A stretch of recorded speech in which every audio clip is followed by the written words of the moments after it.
Welcome back to Seereer Radio. This is the Cosaan Seereer show, and right here on Seereer Radio, broadcasting every Saturday from 2 p.m. GMT.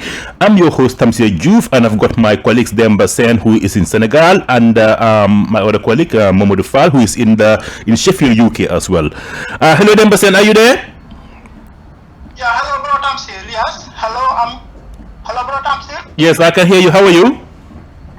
Yeah, I'm all right. How are you, Mamadou?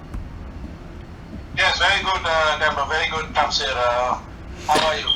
Well, I'm very well. Welcome to another edition of this show. And now, if you remember last week, we did an interview with Professor Maara Jon, and we actually had to call it. We were supposed to, we went on a bit about how to call the Seereer religion. There was actually a bit of a problem last week, and how to call because of how to call the Senegalese traffic jam down there in Dakar. We started the show a bit later. Well, he came to the studio a bit later, but how to call it so he agreed. He's been kind enough to agree to come back so that we can finish off the interview that we did. And if you remember last week, we talked about the Seereer religion.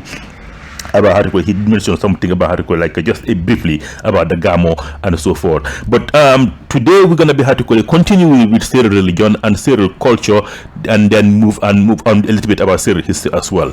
So Demba Sene. Yeah, bro, Tamsier.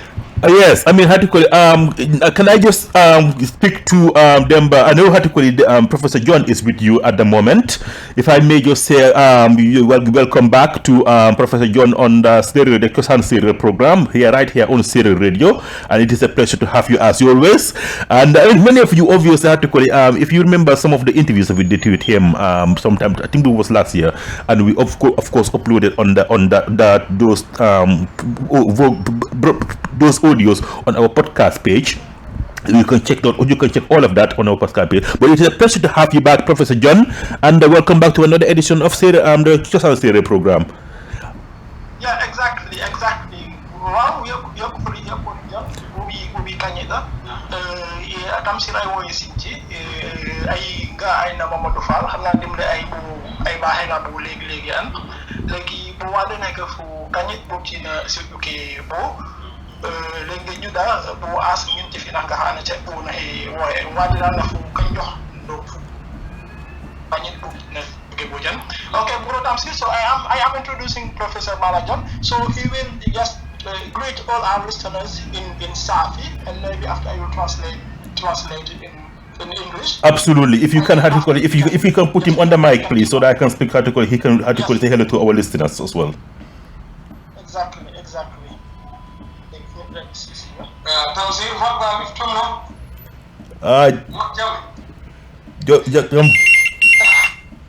yeah, go on, Professor Jon. Hello, bro? Yeah, go on. Okay.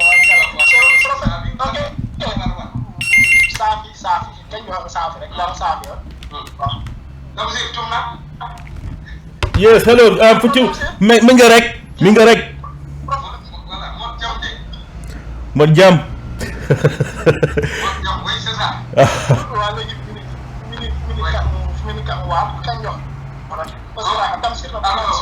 Yes. Can you have to call it, ask him how to call to greet our listeners as well? I mean, how to call it, Demba Sene. If he can say hello and how to call introduce himself, please.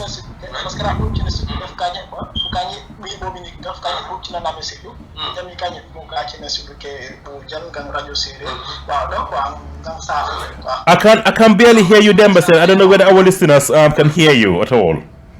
Yes. Demba Sene, Tamsier. Hello. Yeah. C'est tout dans une finale. Voilà, nous avons ni Alijon Maara. Une finale, on a promis, on sait what Bani Sabi, Bani Sabi, Nemurida, Bodi Kangal, Warren Bobby Boya Sabi, Bodi Kangal, Putsi, Ba, Wajit Fair, Putzem Bongeka, une finale, what Saafi Filipo Professor Filipo Nicoe Jen Bobby Chepina. Ba Jalkat to continue in finale what will happen. Okay, bro Tamsier. Well, thank you very much. Demba, now I can barely hear you, Demba Sene. I don't know whether you can sort out your mic, but let me just put back my other colleague, who is Mamadou Fall right here in the UK, in Sheffield. Mamadou Fall, welcome back to the show. Yes, thank you, Tamsier. Thank you, Demba. Yeah. Thank you, Professor Maara. But I think is what he just said in Saafi, I cannot say in Seereer. Of course, but how to call it? I don't know how to call it. Yeah, but if you can how to call like just introduce the show about what I just said and translate it into Seereer, then Mamadou Fall and Demba Sene will come back and say what Professor Jon just said, and you can translate it into Saafi, into Seereer. That's good. Okay. Kono o fogale ñosi na niyo Mamadou Fall nekk na Seereer Radio. No wona émission on koy fena ko de Cosaan Seereer. Xana animé ana ref hen Professor Tamsier Joof. Ayonte fa Demba Sene fa juga hen no ana tumle sen. Hay koy mo ci Professor Maara Jon araf chercheur araf ya xam-xam kenn def na aada fa Cosaan Seereer. Professeur koy tek am semaine fek fatna ka araf première partie fait ma émission fait I don't know what. Oh, sorry, can I just stop you down there, Mamadou Fall? I don't know what happened, but your volume is a bit faint. I can barely hear you. Okay. Yeah, go on, but continue. Yeah, you want to continue, please. Yeah. Okay. So should I start again? Yeah, just if you can, please. Okay. Kon later no man on fogole hay yorit ka hay tan Professor Maara Jon araf yaal xam-xam araf chercheur na araf na université def na men ref na Dakar ak xam-xam koy na kenn def na Cosaan fa aada Seereer dañuy yorit ka na deuxième partie fe na émission fe Cosaan Seereer fe njëkk na samedi passé pour première partie fe kon et puis non plus ñu xere rek xena na Tamsier kon après la rek continuer na deuxième partie. Okay, Tamsier. Well, thank you very much, Mamadou Fall. I don't know how bad is that, but if one of the listeners probably can tell us. I mean, I'm trying to check that article, to check the audio down there, but I can barely hear some of them. But welcome back to Seereer. This is the Seereer Radio, the Cosaan Seereer program right here on Seereer Radio. Now, Demba Sene, would you be so kind to translate that what the professor said in Saafi, so the article our cousin and other Wolof listeners also can listen to that as well. Demba Sene. Okay, bro. What Professor Maara Jon was saying, he was just greeting all our listeners, and Mamadou Fall, me, and Tamsier Joof, and also Demba Sene. He was just greeting all our listeners, and he was just telling also that this initiative is something very, very good. Because a culture, a tradition, are the features of a community, and if we let these, if we do not preserve these features, that means that in the future this community will disappear. That's why he is saluting what we are doing, and he is encouraging us to keep on contributing on preserving the Seereer culture in a whole. So it is what Professor Maara Jon was saying. So in Wolof, Professor Maara Jon mi ngi doon nuyu ñëpp ñoo xam ne ñu ngi déglu di commencé nuyu bi ci ñi nga xam ne ñun ñoo fi nekk man Demba Sene ak Mamadou Fall ak Tamsier Joof ak Demba Sene mi ngi doon wax tamit ne que li nga xam ne mooy culture mooy aada ak cosaan mooy li nga xam ne moom mooy mandargal xeet boo gis te dafa mel ni loolu dafa jot ku nekk téye sa bos parce que boo ko téyewoon bu naawee doon dafay mel ni yow sa jëmmi bopp yow yaay naaw ànd ak moom dal loolu la professeur Maara Jon doon wax moo tax nit ñi gën a encouragé pour que li nga xam ne ñun ñu ngi ko commencé def ñu gën ci sax su ko defee mu nekk njëriñu ñëpp. Professor Maara Jon doon wax sànq pour Tamsier. Well, thank you very much. Now, if you want to do that, Demba, in Seereer, I know Demba had to call it Mamadou in Seer, and had to call it probably if I revert back to Demba, he can just translate it in English while I had to call it, try to sort out this logistics issue that we're having. Mamadou Fall. Okay, kon Demba lay tunan dik rek ken Professor Maara Jon alay na dik na Seereer-Saafi tan defé rek yeta gidim na ino weke defna men rek ne feke Mamadou Fall fa Demba Sene fa Tamsier Joof alale rek ten dal amuja bata in dole dal pour i continuer na kay calal ke indafna pour dal mojo bis ken dafna Cosaan Seereer fa aada Seereer imbawe yam anda dal cosaan fe fa aada fe indama ten xana ref ka andone xadi ñakit teref ka andone ab in fa fi ndal in sokkatiran men yam ke refna aada fe cosaan no Seereer me teref na hono digante fa andone dal indama ten gorgol o ten a yakare dal na xid am mayer dara hay taraf ka andone dal xana ref ka disparaître na manama ñakel ken dal ke andone tena alay men diki kon Tamsier I let you carry on with the program now. No, thank you very much, Mamadou Fall. Demba Sene, do you want to do the English while I sort out this this logistic issue that we're having here, if you can? Yes, exactly. So I said soon that Professor Maara Jon was just greeting all our listeners for this Saturday show, Cosaan Seereer.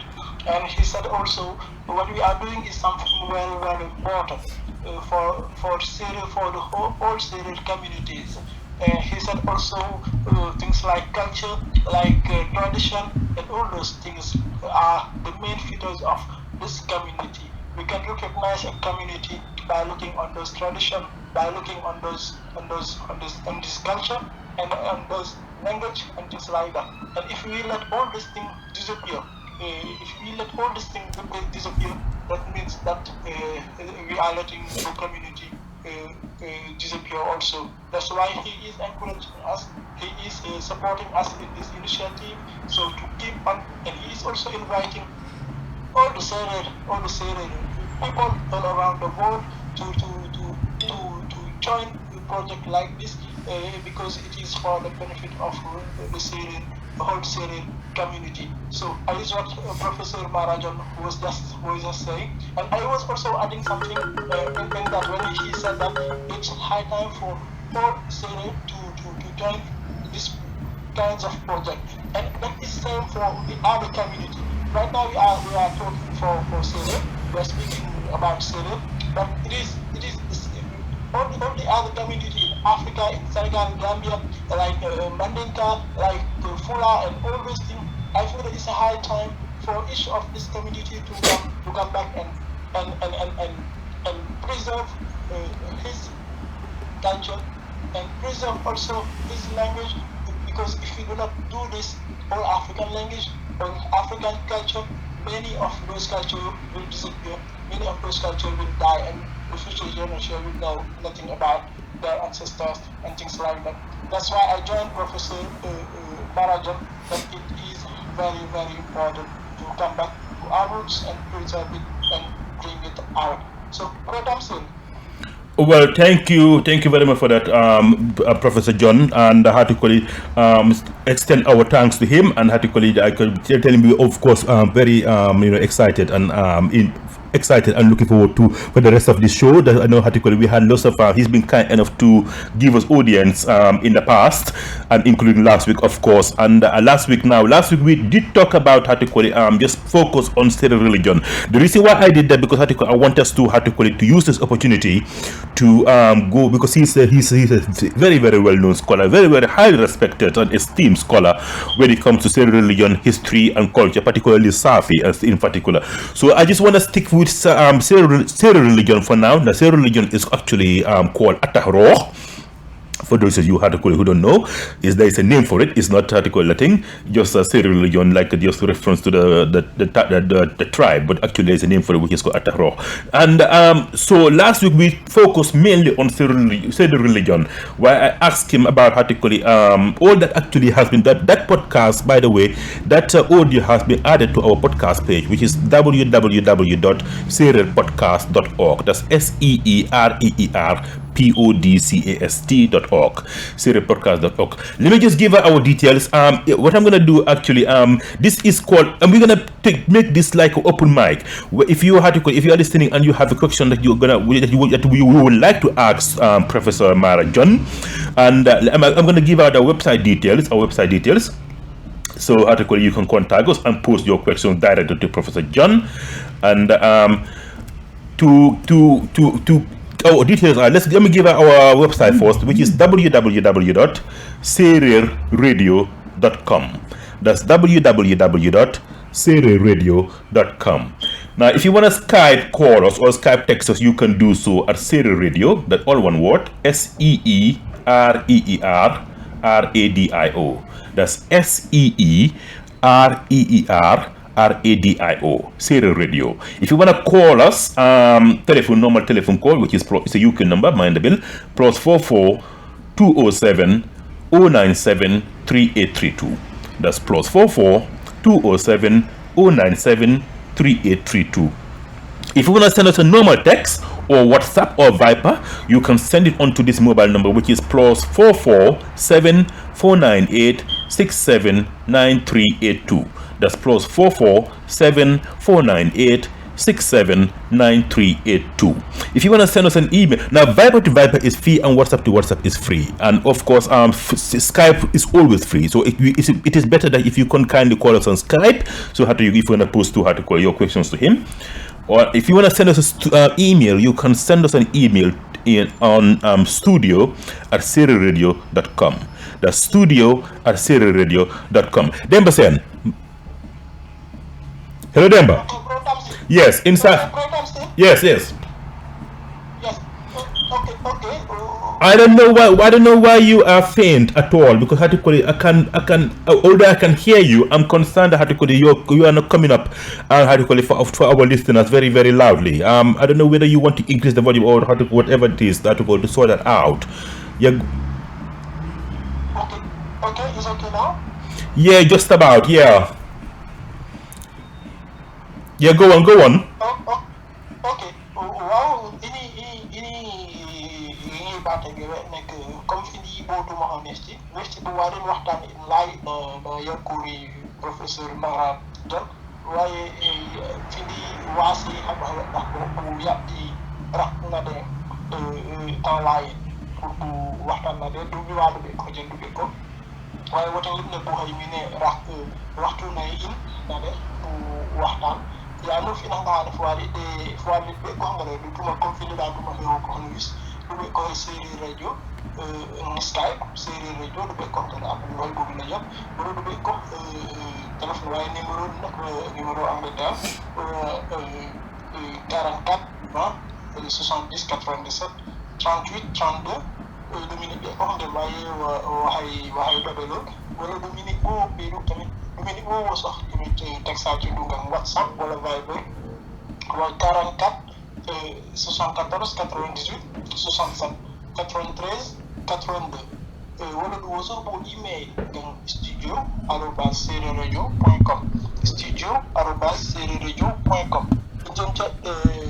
ci nga Dominique bo raxas nga ca wati dina du wat mi soxla mix soxa dina du wat bo tamit do way bo léegi ñu réussi fi nga xamné que wala la bax da nek ñu ci bo ci waxtaan wax neex ci ndax du marak abo mix soxe ay Professor Maara to do do bo wi do bo fi nga xamné ci halat nga ci taxat nga léegi tax ndi wara su tan su bo na sekke bu ci ko fi da ko ma yeneen show yi jëm yana no fi nga xamné que fu raaki gis nga nga bo na mer nam set fu be ko fu wala fa envoyer bo su ko defé bu min nanga fi jëm bu ma rek fi di bo na yi ci tu me petit njiriñ bu ci jëm waaw li ma doon wax sànq mooy fan yële passé samedi bi passé defoon nañ émission ak ki nga xam ne mooy professeur Maara Jon waaye xat-xat yi taxoon ba mu xawoon a tardé ñëw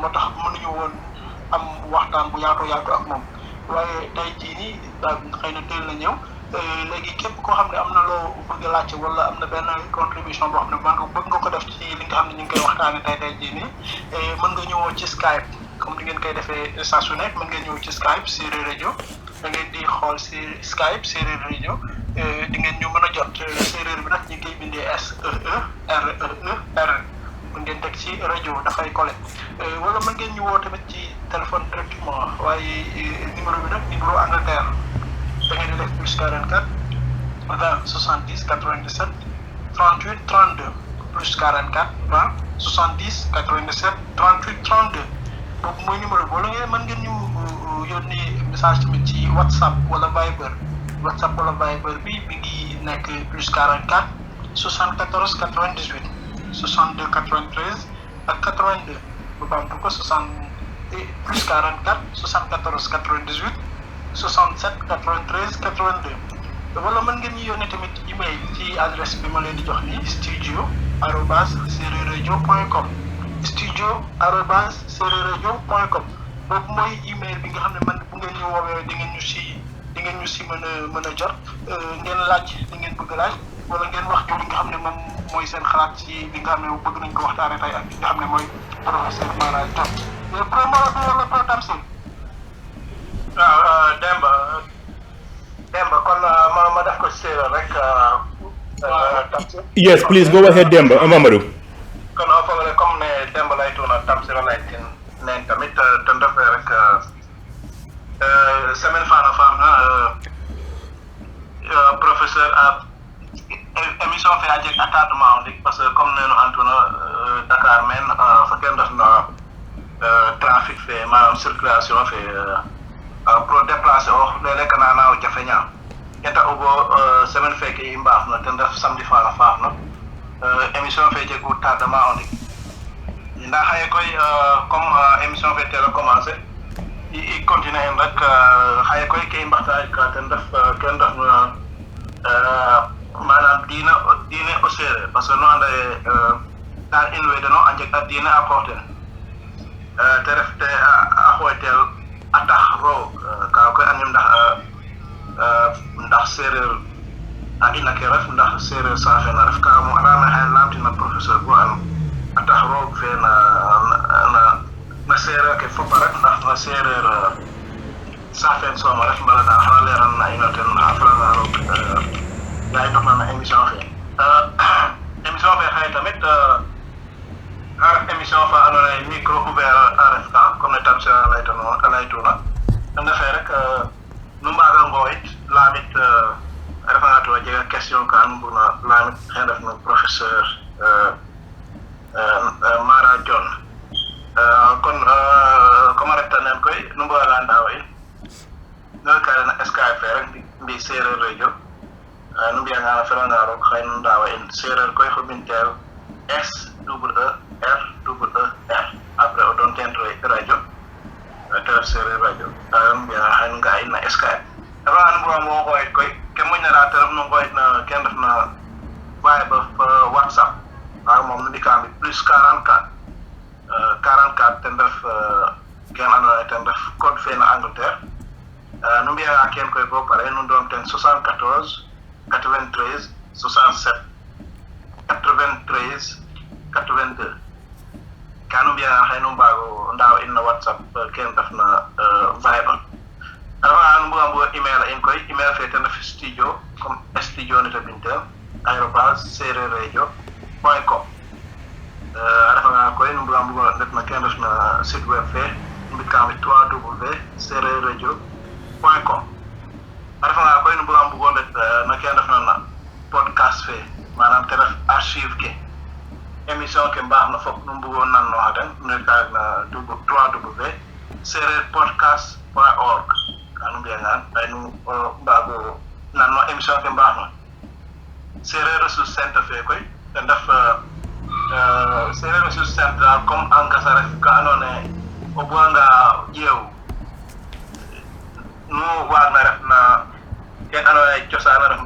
in Seereer for tanga maga kanu wagnu daw ka def Seereer Resource Center ten def internet fair arafta ka andone no abgona anna Seereer tanga maga wagano hatit maga na koy bo araf maga fika fi info at seereer.com info @seereer.com. I don't know where's the noise coming from. I don't know where this. Sorry to stop interject there, Demba. Mamadou. Hello, Mamadou. I don't know where is that noise coming from, but actually it's pretty terrible. I don't know from who, but there is some noise cut down. Is that coming from you, Mamadou? Demba Sene. Hello, Demba. Demba Sene. Yes, I'm just half Tamsier, so I let you carry on now. Okay, thank you very much. I'm asking, is that noise coming from your team, from there? Because that is terrible. I can hear it. Anyway, let's stop now. Anyway, doesn't matter. Yeah. No, it's not coming from here. Okay, no, okay. Yes, I can hear noise, background noise at the article at the end. I don't know where it's coming from. Anyway, article. So it is a pleasure to have Professor Maara Jon here. Now, Professor Maara Jon, as I explained last week, he's a scholar and article scholar of Seereer religion, history, and so forth. Written lots of books about how to call it Seereer religion, Seereer culture, especially the Saafi culture and history. And how to call it is a pleasure as usual to have him here. It is a very interesting. It's always a pleasure to have him. How to call it, to hear his to give his opinion on certain issues. And what I'm going to do now, we're going to stick with Seereer religion for a minute at a row and ask him all the questions. Now, last week, if you remember, I asked him about how to call it God in Seereer religion and how to call it what the Sili and the Waro call the name for God, and obviously how to call it we discussed that about also about how to call it some of the he just barely touched on he was about to touch on the how to call it the Gamo. He didn't go too much detail into it, but we're gonna be asking him about those things as we move on. But for now, my first question to Professor Maara, Modi, if you can if you can translate, is I want to throw out some Seereer religious festivals, and I would like him, if possible, to tell me and to tell our listeners the etymology of each one, the meaning and origin of the festival, and when the festival is celebrated. Yeah? Okay, the first one I'm going to talk about how to call it. Well, naturally, since we touched on it, he briefly touched on it last week. I'm gonna start with one. I'm gonna start with that one, which is the Gamo. Yeah. Yeah, bro? Yes, that is it. Can you just post that to him, please? Okay. The etymology, meaning, and origin of the festival, and when is the celebrate festival? Yeah, bro? Yes. Yes, I am translating your question. Okay, yes, because I can barely hear you. Yeah, comme nifty this Igbo topic. No Igbo cham waxtaan comme bu Gàmmu mbokk yi ne surtout keraki bi mix waxe woki o toksi Gàmmu parce que ngi ne fu mi mom fu jotin bu mais rak mop ci na ke ben mix waxe woki wo toksi Gàmmu ne wo toksi legi rak bi fi na ngane ba na mix wax bo me habdum ndax rek ci fi na ngane bo me abdu ngolo ko ci jën ba me dem habi waaw idem daal waa de nekk fay nga gisul corka Demba Sene corka Tamsier Joof Mamadou Fall nga ina ne waɗɗo mer son na ɓooti ina ne mbaɗna sipruke pedem cof ina ne walla mer son cof ina ne caɗu mer son ini gam fumara kada finin ɓowo mbaɗni rek wari new finin wo mbaɗni ne ca salma kaay winni salmani watti wi kilifa rock ay banga kana doyni walteku loy ba do fer me wat ba me kalko ngan malati yakatim fidi ba wat ab ina fidi cho wala muma wala giraffe na inci cep kay doyni wat gam finane kilifa ni finane ay yakki kurke ay upikis ay bayaka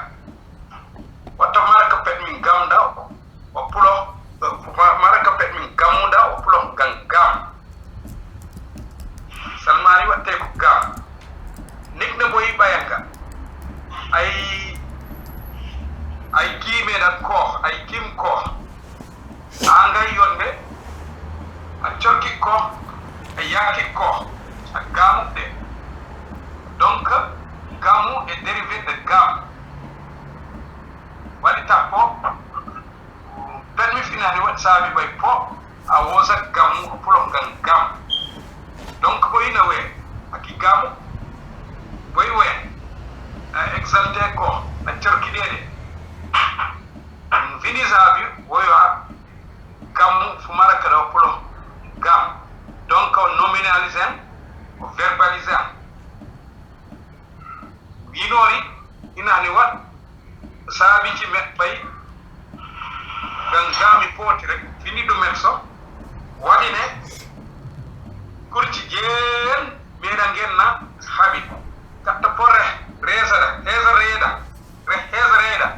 kilbali inani ay yakki kurki mo sincine ay bayaka abedu kurka keno abe kamba pajora wat boysan yur bet min pajora ke wate ko yur e bobi wati bat wanga pajora manam innu fay bada banke ndem ba feang ba ndem way iska wate ko yur mba kilibanem am bet ke bi kurka ndem jen bay ba pof ay pan lerna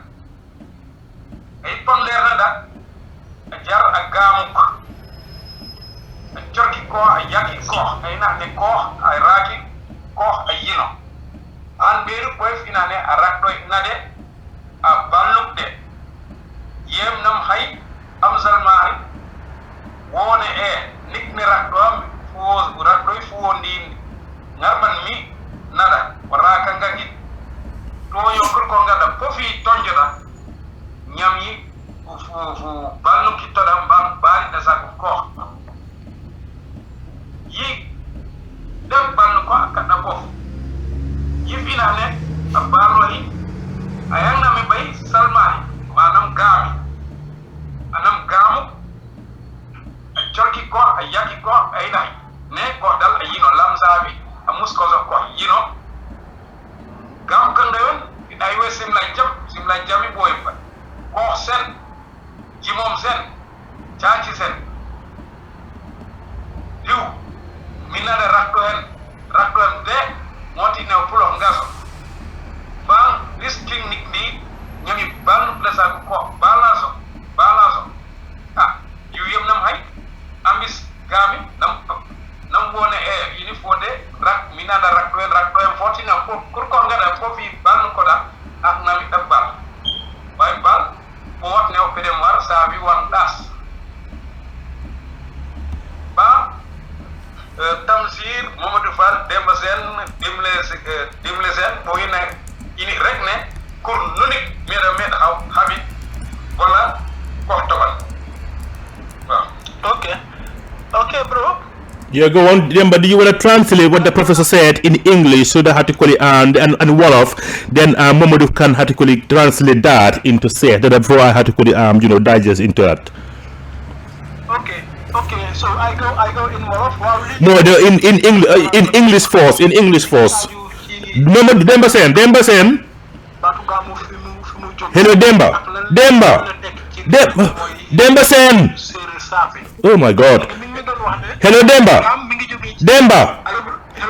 You have to listen. I said, can you translate in English first? I can't hear you. Obviously, I don't know what happened. Didn't you hear what I just said? No, I didn't hear it. Yeah, I was shouting, practically shouting my lung out. Can you do that in English? Then move on to Wolof. Okay. So what Professor Maara Jon was saying soon about the etymology of gam, that is a name of a spear that they was using when they were preparing for the rainy season, and he said the word gamu came from this. It is the name of a spear, and he said also the gamu is a ceremony that the Seereer used to organize before the beginning of the rainy season. It was a ceremony where all the village gather at the public place of the village, and the oldest person in the village was holding this fire called the gamu. But he said also there was 3 spires. The first one was called the Salmon, the second was called the Loy, but the third spire was called Gam, and this Gam was held by the oldest person in the village, and it was just a representation of it represented just something like I don't know how to say it in English, but each people in the assembly have to hold this Gam and came and asked forgiveness to all the villagers, and all of them have to do it. But first the man have to do it, and then the women came and hold this fire and ask forgiveness to each member of this village, and after that they go to the sacred wood, what they call sacred wood. Sacred wood. Hollywood, yes, exactly. They go, yeah, bro? Yeah, go on. Yes, they go, after doing this Gam, meaning that it's just a ceremony where they forgive each other, they go to the Hollywood and just ask God to give them a good harvest, a good rainy season, because he said that they believe that if you are asking God for something, and if you are not in peace between each others, if you got problem between each others, and if you ask God something, He will never grant your prayers. That's why they used to forgive themselves. They used to forgive themselves before the eyes of the whole village, all the villagers, and after that they go to the Hollywood to ask God to give them. You mean sacred wood, not Hollywood. Okay, yeah, sacred wood. To give them a good rainy season. And he also explained how it was organized. He said that the oldest person in the village was the first to hold this Gam, and say he had to call all the person with whom he got problem in the village and ask them forgiveness. So if I have been wrong to you, I apologize for that, and I beg you pardon. You have to apologize me for the benefit of the whole community, because we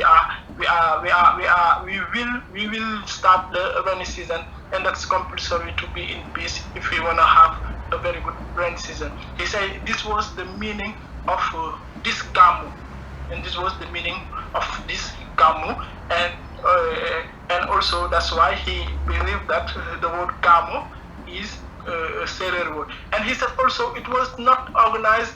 Each village had its Gamu, each village, because the Seereer, most of them they were farmers. They were farmers, and each village used to organize its Gamu before the beginning of the rainy season. But it was not held only in a specific village like Doran in Dakar. So it's what Professor Maara Jon said soon about the Gamu. So in English, yeah, bro. Now you can do it in Wolof. Then how to call it? Demba Mamadou Fall can just pick it up from there and do it in Seereer before I post delve actually into that, if I can, please. Okay. Waaw li Professor Maara doon wax sànq ndax laaj bi mi ngi aajowoon ci baatu Gamu fan la jóge mi ngi ñu tontu nekk Gamu ci Seereer turu benn xeet la ndax bu jëkk ba balaa ñu mosaan dugg ci nawet ñoom Seereer-Saafi ñoom dañ doon amal benn daje boo xam ne ñoom ñëpp dëkk bi yëpp dañuy génni ñu daje, waaye ci daje boobu ki nga xam ne kilifa bi nga xam ne moo nekk ci dëkk ba fa gën a mag moom moo doon te xeej bi nga xam ne moom lañ tuddee woon Gam. Léegi waaye amoon na yeneen ñaari xeej yu mel ni ki benn boo xam ne ci séeréer ñu ngi ko tuddee woon Salma, beneen bi ñu ngi ko tuddee woon Looy. Léegi ñu ne xeej yooyu dañ ko doon jëfandikoo ci bu ñu mosaan di rëbb. Léegi nee na ci daje boobu ñoom dañ ko doon amal ngir ñiy baaloonte ak ku nekk baalu sa morom ak mu ne léegi ñoom dañ doon daje ci dëkk ba. Léegi kilifa boobu moo doon te Gam boobu léegi su ñëwee day bàkk yàlla mu mu jéggalu képp koo xam ne amoon na moom jafe-jafe mu woo ko ci juróom baalu ko àq léegi ñeneen ñi nga xam ne ñoo nekk ci dëkk bi ñoom ñëpp ku ci nekk def noonu léegi nee na bu ñu jógee ci loolu jigéen ñi tamit ñu jóg ñoom dañ doon raam di tamit baalu ñi nga xam ne ñoom ñooy seeni jëkkër loolu la professeur Maara Jon doon ñu wax ci gàmmu léegi mu ne ni ñu koy waxee tey jii ni gàmmu ci baat boobu la jógee ndax xeej boobu moo tuddoon gàmm léegi mu ne ñoom dañ gëmoon ni booy ñaan yàlla mbir bu fekkee da ngay ñaan yàlla nawet bu baax dafay fekk yéen ñëpp si kenn jàppalul sa morom dara si xolam loolu moo tax ñoom ñu doon def ndaje boobu ñoom ñëpp waa dëkk bi yëpp daje fa ñoom ñu baalante léegi bu ñu jógewaan foofu si lañ doon dem ci garab yi nga xam ne ci séeréer ñu ngi koy wax paj ko xaana mooy li ma doon wax sànq ci anglais ak bois sacré li français di wax bois sacré léegi ñu dem fa bu ñu fa demee si la ñuy door xool nawet bi li nga xam ne dina fa am wala dina baax wala du baax ñu ngi xool tamit ndax nawet bi yu mel ni ki njéeréer ak sax yi nga xam ne dafa yàq gàncax bi dina am wala du am bu ñu paree ci loolu ci la ñuy wut saafara pour yëf yooyu nga xam ne dafay am ci lu bëree bëri ci nawet léegi moom wax nañu tamit ne que gàmmu nekkul loo xam ne dafa am dëkk boo xam ne moom moo ko doon def nee na dëkk yi nga xam ne ñoom dañuy bay ñu bëri ci dëkku séeréer yi ñoom dañ ko doon def te dañ ko doon amal balaa nawet bi di dugg si lañ doon def loolu nga xam ne moom la ñu xamee gàmmu waaye nekkul ne dafa am dëkk bu ko moom comme ni ñu ko xamee ak festivalu ren bi nga xam ne mi ngi am fële nga xam ne mooy Dakar bii nii dëkk bu nekk daf ko doon def loolu la professeur Maara doon wax sànq ci séeréer ma doon ko leen ko tegal ci wolof ak ci baatu anglais ci kàllaama anglais tamit bro Tamsier bro Mamadou. Yeah, thank you very much. Mamadou Fall, you want to do that in beautiful Seereer, please? Yeah, sure, thank you.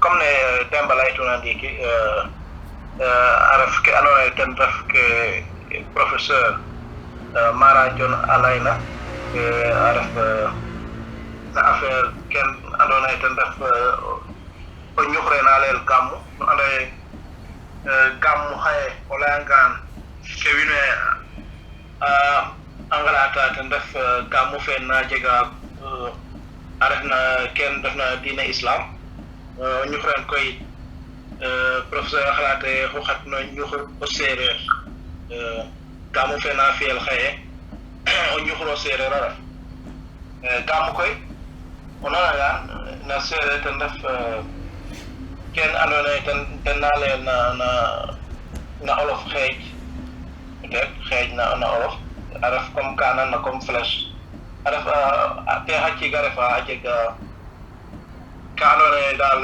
a waaga diba ten na lay daal xeej daal na olof daal a refanga to ken moƴu yooɓ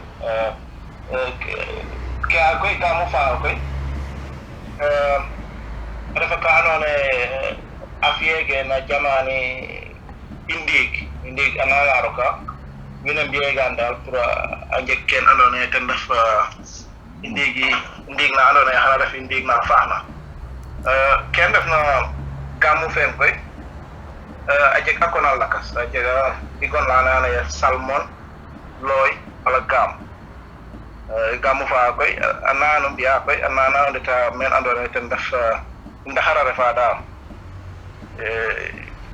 na daal o duxang i ndaxar a refa ten ret maaga a mbi'aa ken andoona yee ten ref gàmmu pour a ngeɗa ken andoona yee ten ref roog te a ci'a den ken andoona yee ten ref i ndiig na andoona yee xana ref i ndiig na faaxna nana mbi'aa tamit xana a naaga mbaasnirooxa xaq dana fop kam den a mbaasnirooxa xaq yaam pour daal a ngalata yee pour roog a ci'a den kina bugna daaw il faut que kiin o kiin a waasan moromum xaq ken koy gàmmu faa koy fo fiiteegal na caate ke ndefna caate ke fop daal a feege na saate fa na caate ke fop a fiteege ken ref ke andoona yee ken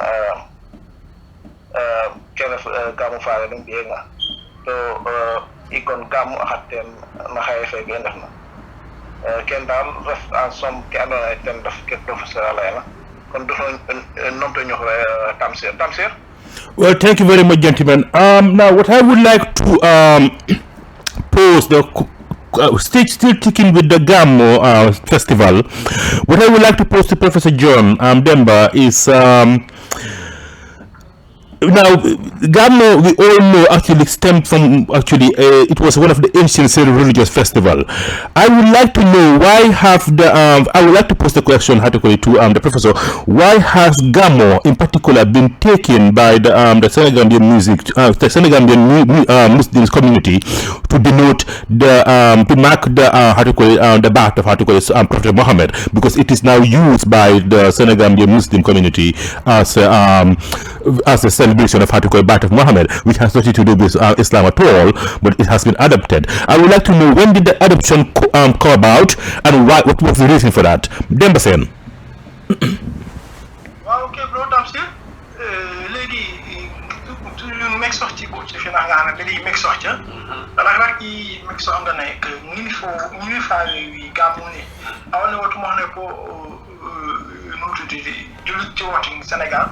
Baba yow po ba fete ranking inam waaw makakanting Muhammad waaw legi awone idem bo to mo ne ko wara sande waaw findo mo ba ne Elash Malik si yu hay na l'islam ara sawi ci ida gamuni awtane ini wa mini hunna islam na koy wen inti ini kan ko ba abinda mbel wadita ko a yipuka ngal tiyo na abik skoyda sabiti ne amin asabiti ne ba as l'islam way oyina ngali ne gamuni wat confession rek ndem mbobina mexwe libne oni inika ngam primiskin Muhammad da wadi yaki kon war won magal watta katan tuba la bang magalu tuba kon arab won mawlud wadita Alhaji Malik haybe dem kote hottane inizabi ci habda wi onun na l'islam sika wa gamuda ba bo bay raki jamono ni Abdul Aziz Kano nikane Mansour ay lamde gamuna nyaka journaliste ci médecin de ini ta gamurak awo bane permi de wa pedem zar way ina tokis kon mbang bini yak ci wayam nan ko ci du bo ne dal Elash Malik dal ay rak sabi ci gamoy dal ay yifuka ay ini koti wat gamoni hafuzam wati sorry bro Tamsier, yeah, go on.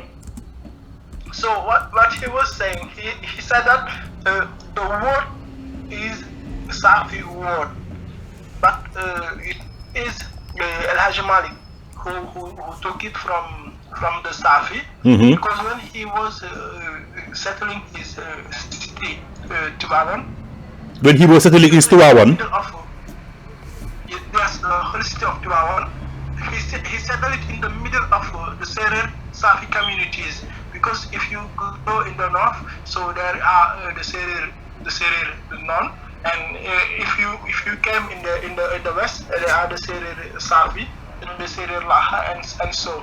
And at that time he wanted to Islamize the Saafi community. That's why he settled his holy city between this Saafi community.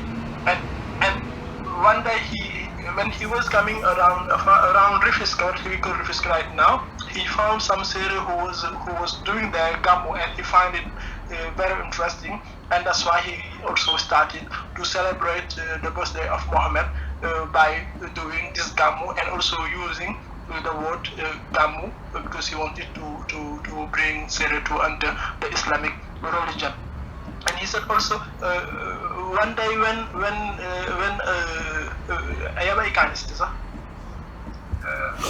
Okay, when Abdul Aziz, who was a marabout of in Tivaouane, when he died, and one day the journalist asked to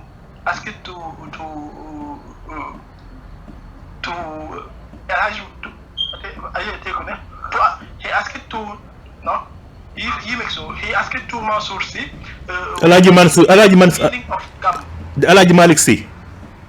Yes. Yes. No, not Alhaji Malik Sy, but it is another person. Okay. When Mamadou Aziz Sy died, so the journalist asked Mansour Sy, what is the meaning of Gammu and where did the word came from? Right. And Mansour Sy answered, it came from Saafi.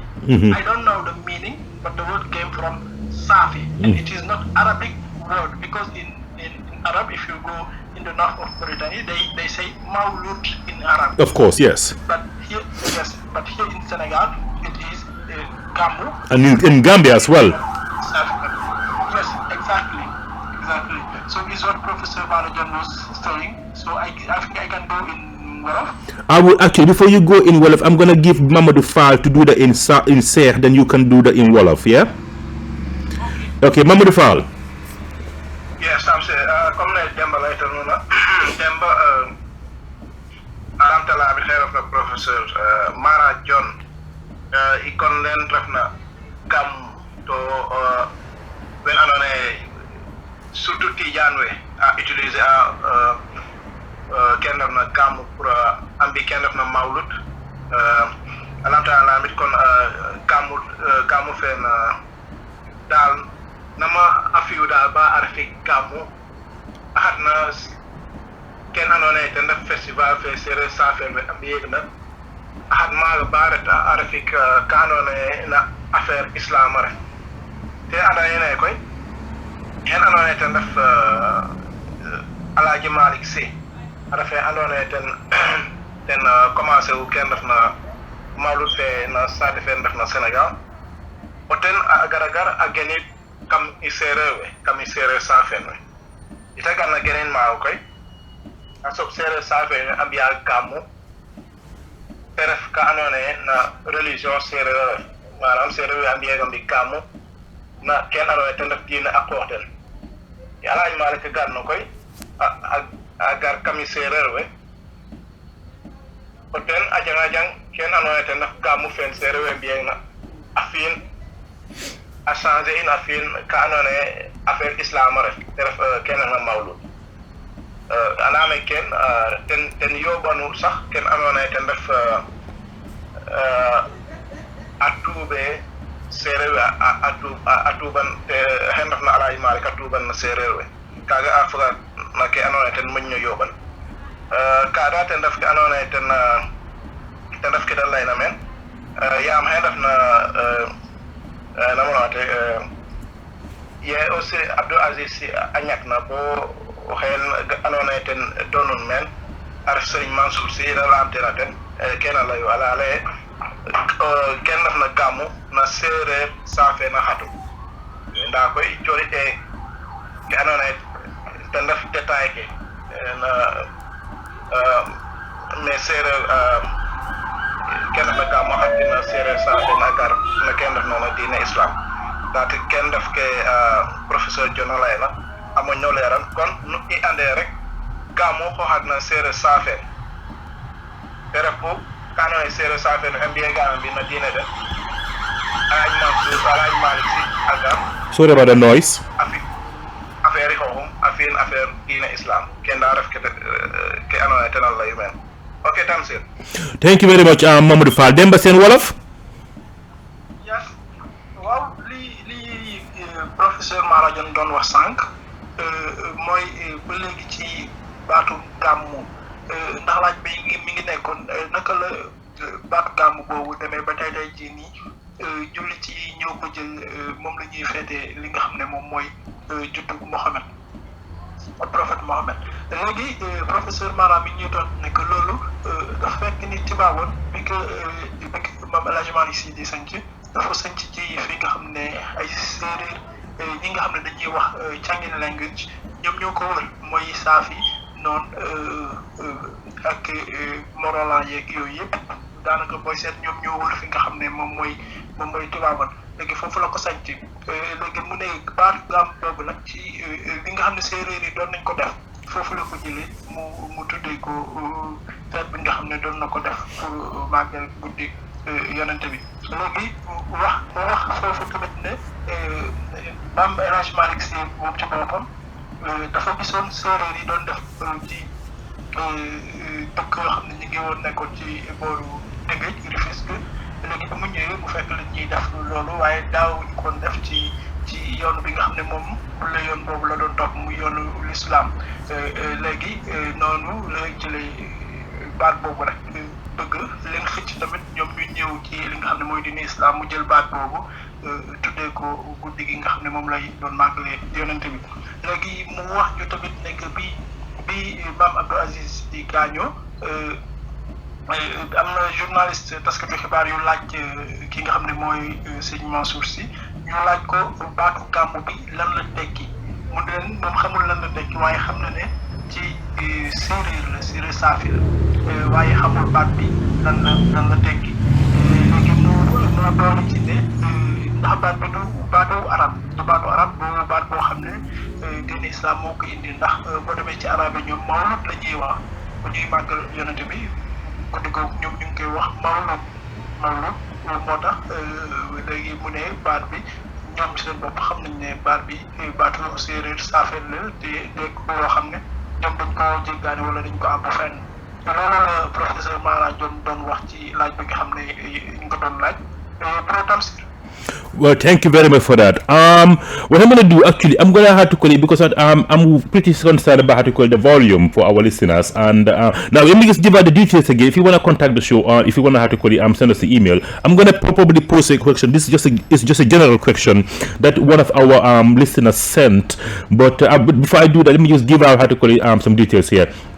All our details are available on our website, which is www.seereerradio.com. That's www.seereerradio.com. The Seereer, we spell Seereer as SEEREERRADIO.com. That's www.seereer, which is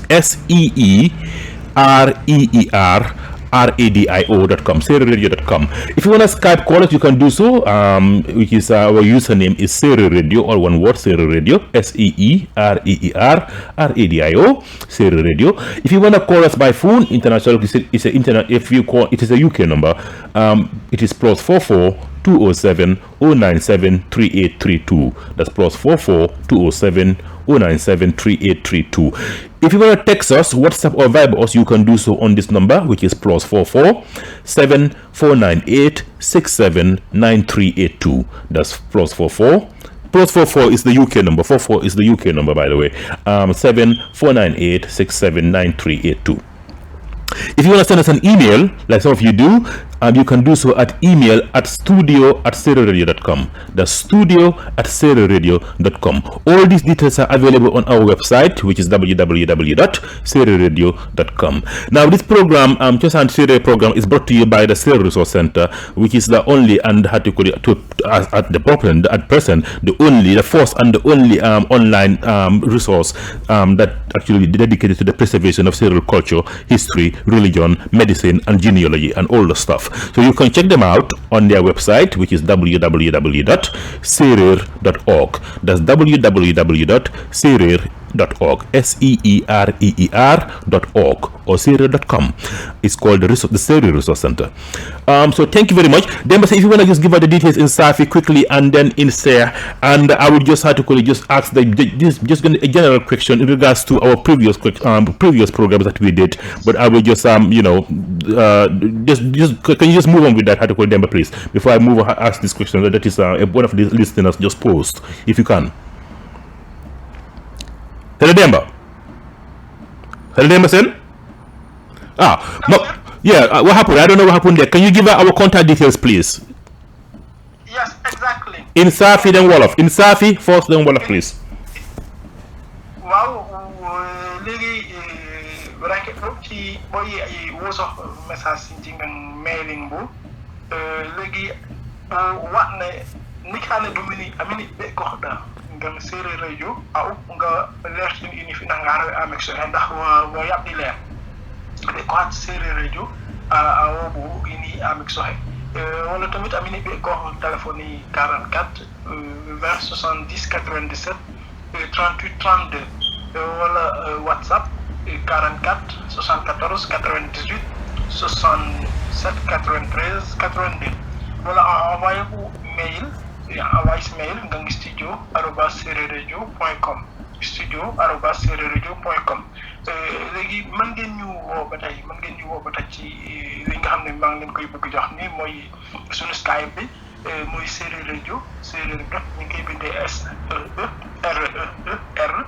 nga dégg ci rajo dafay collé léegi wala mën ngeen ñu woo téléphone directement ci waaye numéro Angleterre la ngay def 44 20 70 97 38 32 44 20 70 97 38 32 wala ngeen def ñu WhatsApp message WhatsApp da ngay def plus 44 nga def 74 98 67 93 82 44 74 98 67 93 82 wala ngeen yónnee ñu mail ba tey ci adresse bi ma leen di jox studio@seererradio.com studio@seererradio.com déjà yooyu fekk daf leen rëcc tamit bu ngeen demee ci sunu site web bi www.seererradio.com la www.seererradio.com bu ngeen demee ci site web bi détails yooyu yëpp di ngeen ko fa mën a am bro Mamadou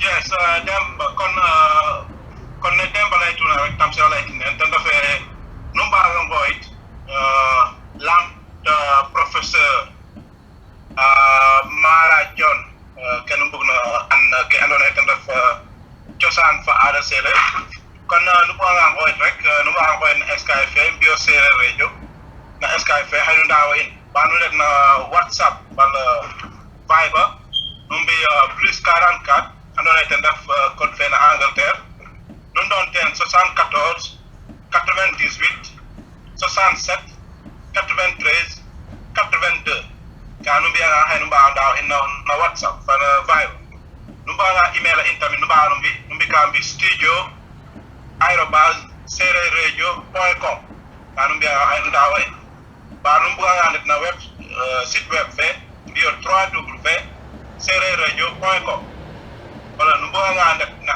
anone te def archive ke manam émission ke mbaax na fop numba ko nan no hadet numbi kambi www.seererpodcast.org kanu biya nga hay numba ndaw ke anone te def émission ke mbaax na fop okay Tamsier. Well, thank you very much, gentlemen. Now, Mike, actually, I was gonna put, but I'm probably gonna do that later. I think it's the article, the reception is slightly just better. I want to move on now. The professor did mention just briefly the Run Festival when I asked him about the Gamo, and I would like to actually to find out to pose the same question again as I asked in the Gamo in regards to the Run Festival, the etymology, meaning, origin, and when is the festival celebrated. Demba. So let's just stick with some of the Seereer festivals at the moment. Let's go. We finished with Gamo. I just want to go on to the Run Festival. Yeah, bro? Yes. Okay. Wow. Ini amek so wasami us ini finan kahan wet Saafi. Comme jox ci na jox se raxé Seereer. Kur kana wasu to ba. Laki bi ba habde. Ba tek ko ran. Legi awone ndax fu nami ina bating rani wa dokisiya wala na findi wala commencé ko findi fin hogamu wala ina fi nanga rek min bo wala findi ba waaw rande kado ida waskala duka wala nanga mois de avril dikale ba tukide da het bamti het panishe do na ay ni iska fina ne wa arbre sacré namba fini sa bon lem ba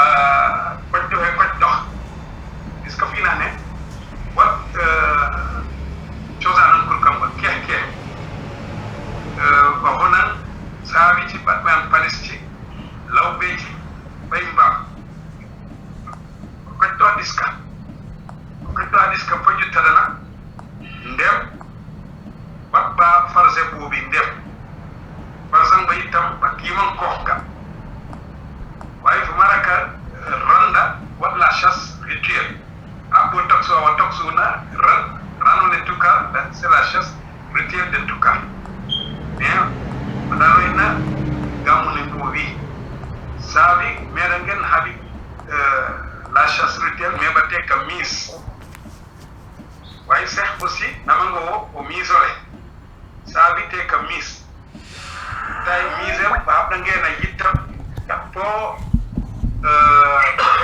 sobela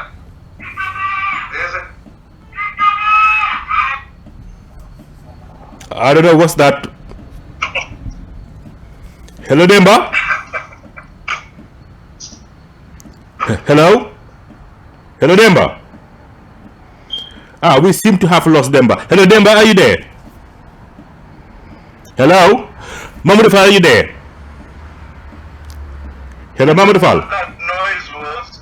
Sorry? Who is this? Hello, Demba Sene. I don't know what that noise was. I don't know what the noise was, actually. That's terrible. Demba Sene, is that you? Yeah, hello, bro. Yeah, what was that? It's cut. I don't know.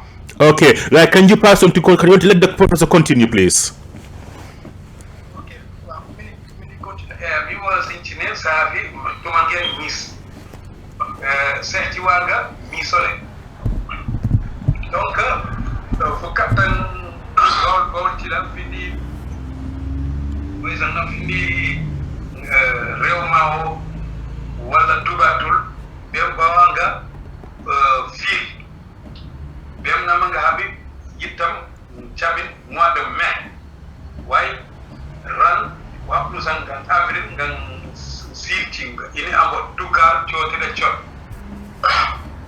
donc operem se way video je tokis nak wat yabdi inna mais c'est ci tokso dal ne wat la chasse rituelle ba ngin ci finane wali miss sabi itam karangen de po azen reh mois de mai da nam habib miss kan su ko ci jeen babbe Cosaan ba jox ngan radio hala kan su ko ci jottandu fada kalan go web bay jeba nan do parti ndu vi tum disikino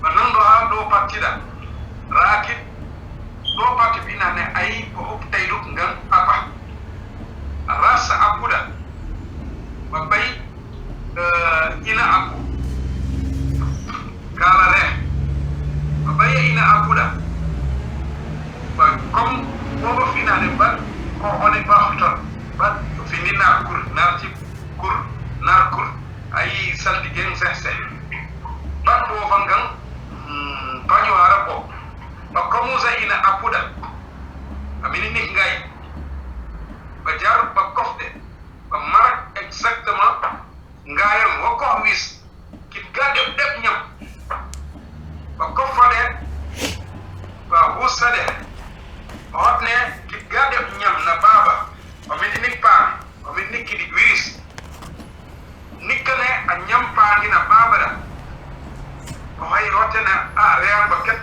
pa ngay laay nikne a ñam kidik da bay hotene real ba ket way ñam nik kidik way ba préféré ne a ñam paaki to wa paaki kon ba yo tene a real ba kat way ki laabe to nu ba sok da wala way tappo bo finanes na ci kurti bat mo ban markan ina ba ko do ba ta ba ko ndufa donc karam ba jël ba je kan yek miss waje ci nak ngap dita waye bana je ke miss sax ci itam ba déjà running ba yit taram ba damang je dubatul katare ma ba déjà feeling bada ba damang je kon ya ngara na je ke ile finane wa konna misi wala feel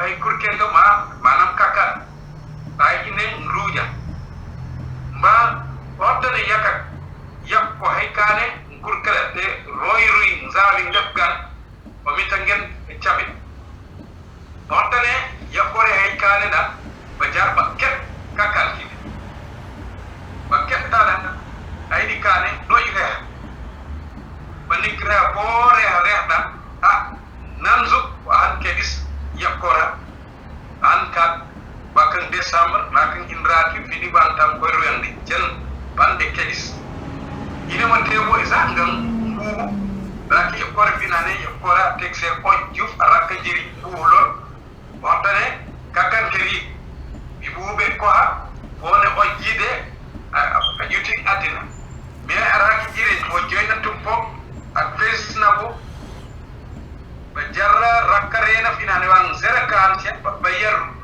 chonding reni ba bekka yakko on ba baye chonding yakko on ba bekka rena watka yakkora bezera ba jamono ni hankana koti saron royen bali ba biye ko ca bone rene de bankani da rene hanan kan ba inem sabi ci abda gena ngang ruy fa baxal bo bi finane badan kane nit yakak da fini ngoda yak kakan kan de kelu bani biti bitam bit baraken jiriñ da te yakak da te ruy way mit way o narra cabin kanak way yahroere amba ba bit fam ay namik ke nikane kozay yitta ruyang bada be pop kozay kem ba jaf kozay kem nikane boti ne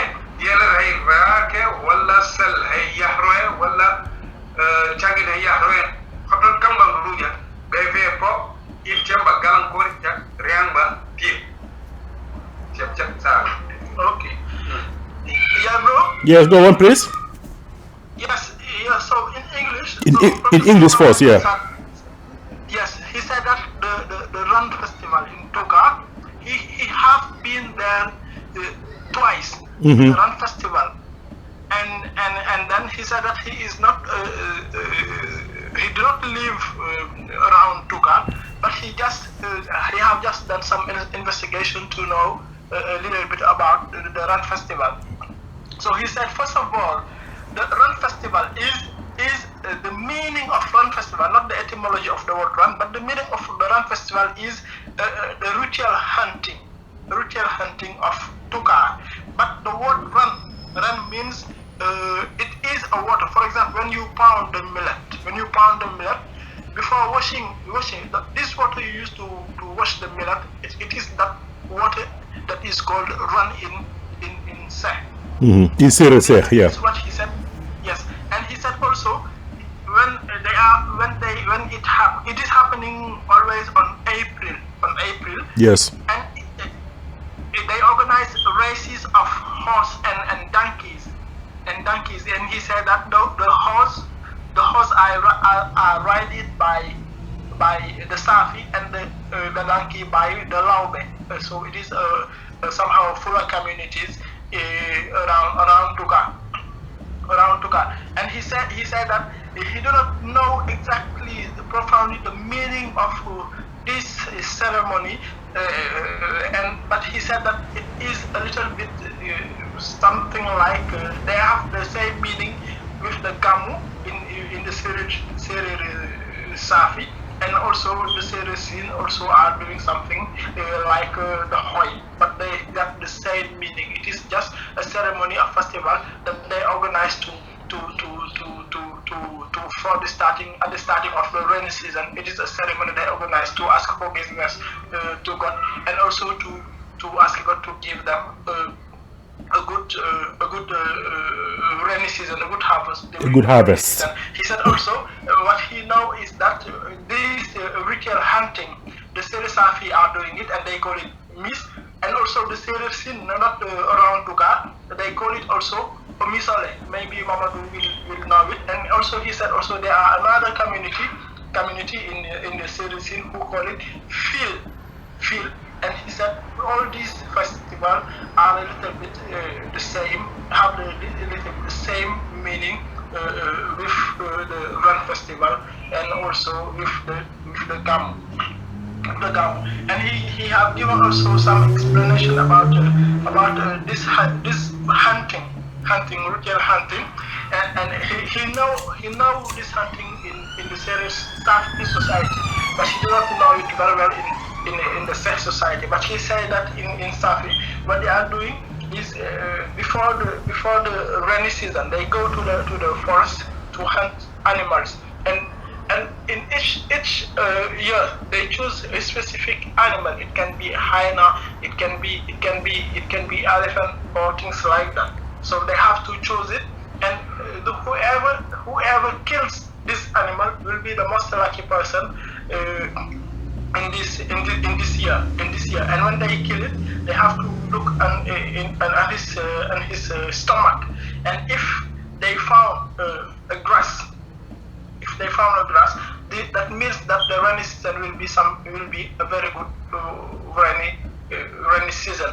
If they found a lot of grass, if this animal have eaten a lot of grass, they will know that this is the rainy season. It will be very good. But sometimes they can find some other things. This means that the rainy season will not be good. And he said all these ceremony are the same than the Gamu, the Omisole in Seereer-Field, and also Run in Tuga. And he added also that always after this ceremony, after the Run festival, like the Gamu, and before starting to put the seeds on the soil, they most of the time organize another ceremony that is called mostly Rouge. Maybe Mamadou, if sorry, what's the name of what's the name of the ceremony again? Rouge. Rouge. Oh, Rouge. Okay, all right, go on, yeah. Yes, exactly. And during this ceremony, so when they finish the Gamu, like in the Gamu or the Run, they organize the Rouge. And during this Rouge, they will predicate about the rainy season, try to see if they will be a locust, if they will have a lot of water, or if some notable person will die during this rainy season. And he said that he witnessed it one route like this. And at that when they did the predication, they found that a very old person whose name was Joof, who lived in the same village than Professor Maara, and they saw that Joof will die during that very season. And what they did, they went to the fromage. It is called fromage in French. What you call in here in Senegal we call it benteñe. I don't know how you call it in Gambia. So that is bentinke. Yeah, benting. I think I heard something similar. Yes. Exactly. The biggest tree that is close to the mosque at Latrikunda. Yes. Exactly. And they went there and they picked the soul of this tree and they put it and they give it to Joof, and the following day the tree died. But Joof was still. What is the name of the person? Joof, you said. Oj. Oh, Joof, right? Okay. Joof, yeah, and Joof remained alive until the end of the rainy season, but the tree died at the end of the rainy season. So and Joof passed away, and he said that Seereer-Saafi, Seereer-Siin, all the Seereer are doing this kinds of used to do this kind of ceremony, and it happens after the Run or the Gamu or Misole or Miss or Phil, depending on the community. Each community gives a specific name for that. Okay, bro, is what Professor Maara Jon said soon. Okay. To the Run Festival. Thank you very much for that. I'm gonna pass on to Mamadou Fall. He can translate the in Seer. Then obviously I will revert back to you, Demba, so that you can translate it to in Wolof as well. Yeah. Okay, Mamadou Fall, do you want to take that in Seereer-Siin place and translate that in Seereer, and then I will go back to to Demba Sene, he can translate that in Wolof. Mamadou Fall. Yes, Tamsier, comme ne Demba laytina ken andona tan daf ke Professor Jon layna ndiki dana fe ken andona yam Tamsier alamtarami oran o ñuxren tama xatu fa dal oran dal kita amna na ken def na oran da professeur ale ten amada oran ka daw na aja fa arata maga amadin ka daw jaw nak fi ken amna def pour andal aja xam-xam na ken def na oran tama xatu fa nan len pour xarara da oran dal kita rafna ten def ka amna dal comme ko xoya daara nan ne daara dafa ram ka andona wina bianam bi pour engrais ro tamit ambass ne xak tamit engrais dal projet ken andona te def ken andona te def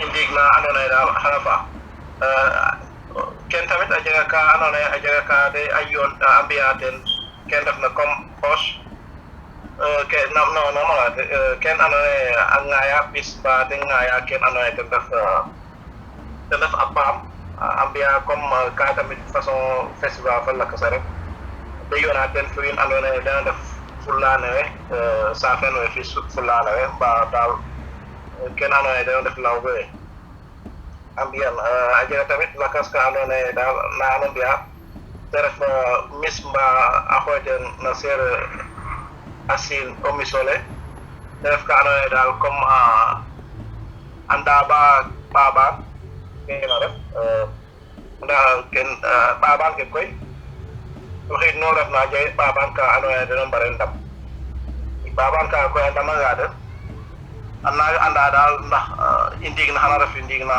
faax na bal dal xana anten dig jam anga o fude baba ne amaya ken andona te dafi da ka hanala dele da indigna da xara fi indigna felno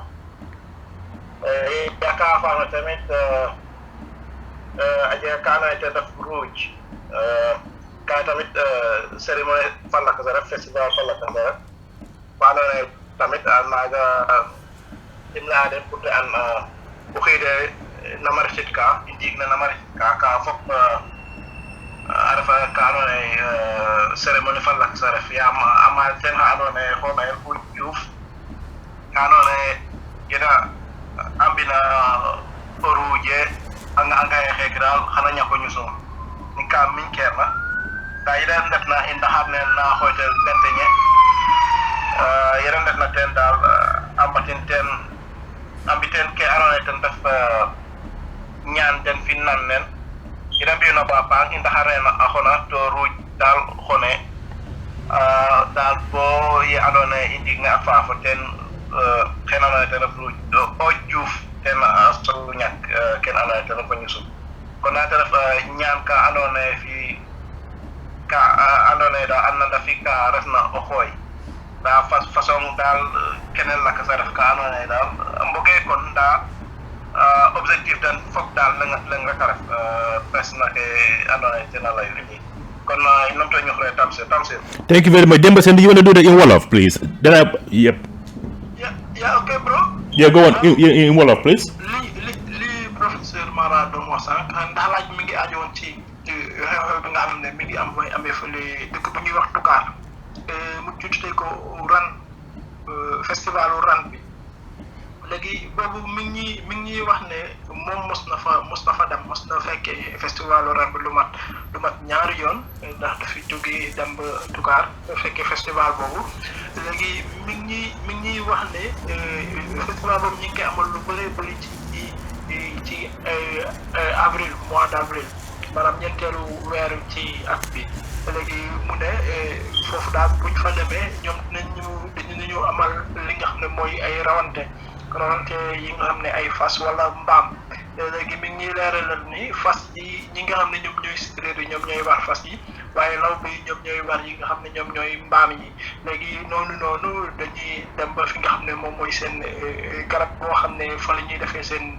yëfu dëkk ba buñ fa demee foofu fa la ñuy daje ñuy door a def li nga xam ne moom mooy seen seet yi ñuy seet ci jëm ci wàllu nawet bi muy wax ne booy seet ran boobu li mu undu mooy moom ak gàmmu bi mu doon wax sànq daanaka ñoo bokk biir ndax dafay nekk xew-xew yoo xam ne dañ fay daje ngir waajal seeni nawet léegi mu ne foofu buñ koy tekki maanaam li mu tekki dëgg-dëgg mooy maanaam benn rëbb boo xam ne maanaam dafa am benn loo xam ne rëbb boo xam ne daal du nekkul nekk ñoom dañuy dem ci àll bi nii rek rey ay mala indi leen waaye dafa am loo xam ne dañ ko si séntu ci ginnaaw seen diggante ak yàlla ak seen diggante ak li nga xam ne moom la ñu war a def ci nawet bi léegi mën a rëbb boobu booy seet séeréer yu bëri ñu ngi koy def ndax boo ñëwee ci Seereer-Saafi ñoom ñu ngi koy def mis lañ koy wax Seereer-Siin am na ñoo xam ne au misole lañ koy wax am na ñeneen ñoo xam ne tamit ba tey ci séeréer yi ñu ngi koy wax fil léegi mu ne ci rëbb boobu booy seet ñoom dafa saa buñ koy amal dafa am benn rab àll boo xam ne moom la ñuy wër moom maanaam ci at boobu moom la ñuy fal moom la ñuy rëbb te dañuy fexe ba rabu àll yëpp ñu rey leen dajale leen waaye rab boobu nga xam ne moom lañ soxla saa buñ ko reyee dañ ko yóbbu ci banque yi nga xam ne ñoom ñoo nekk ci dëkk ba yu mel ni ki saltige ak yooyu léegi ñoom ñooy xool ci biiram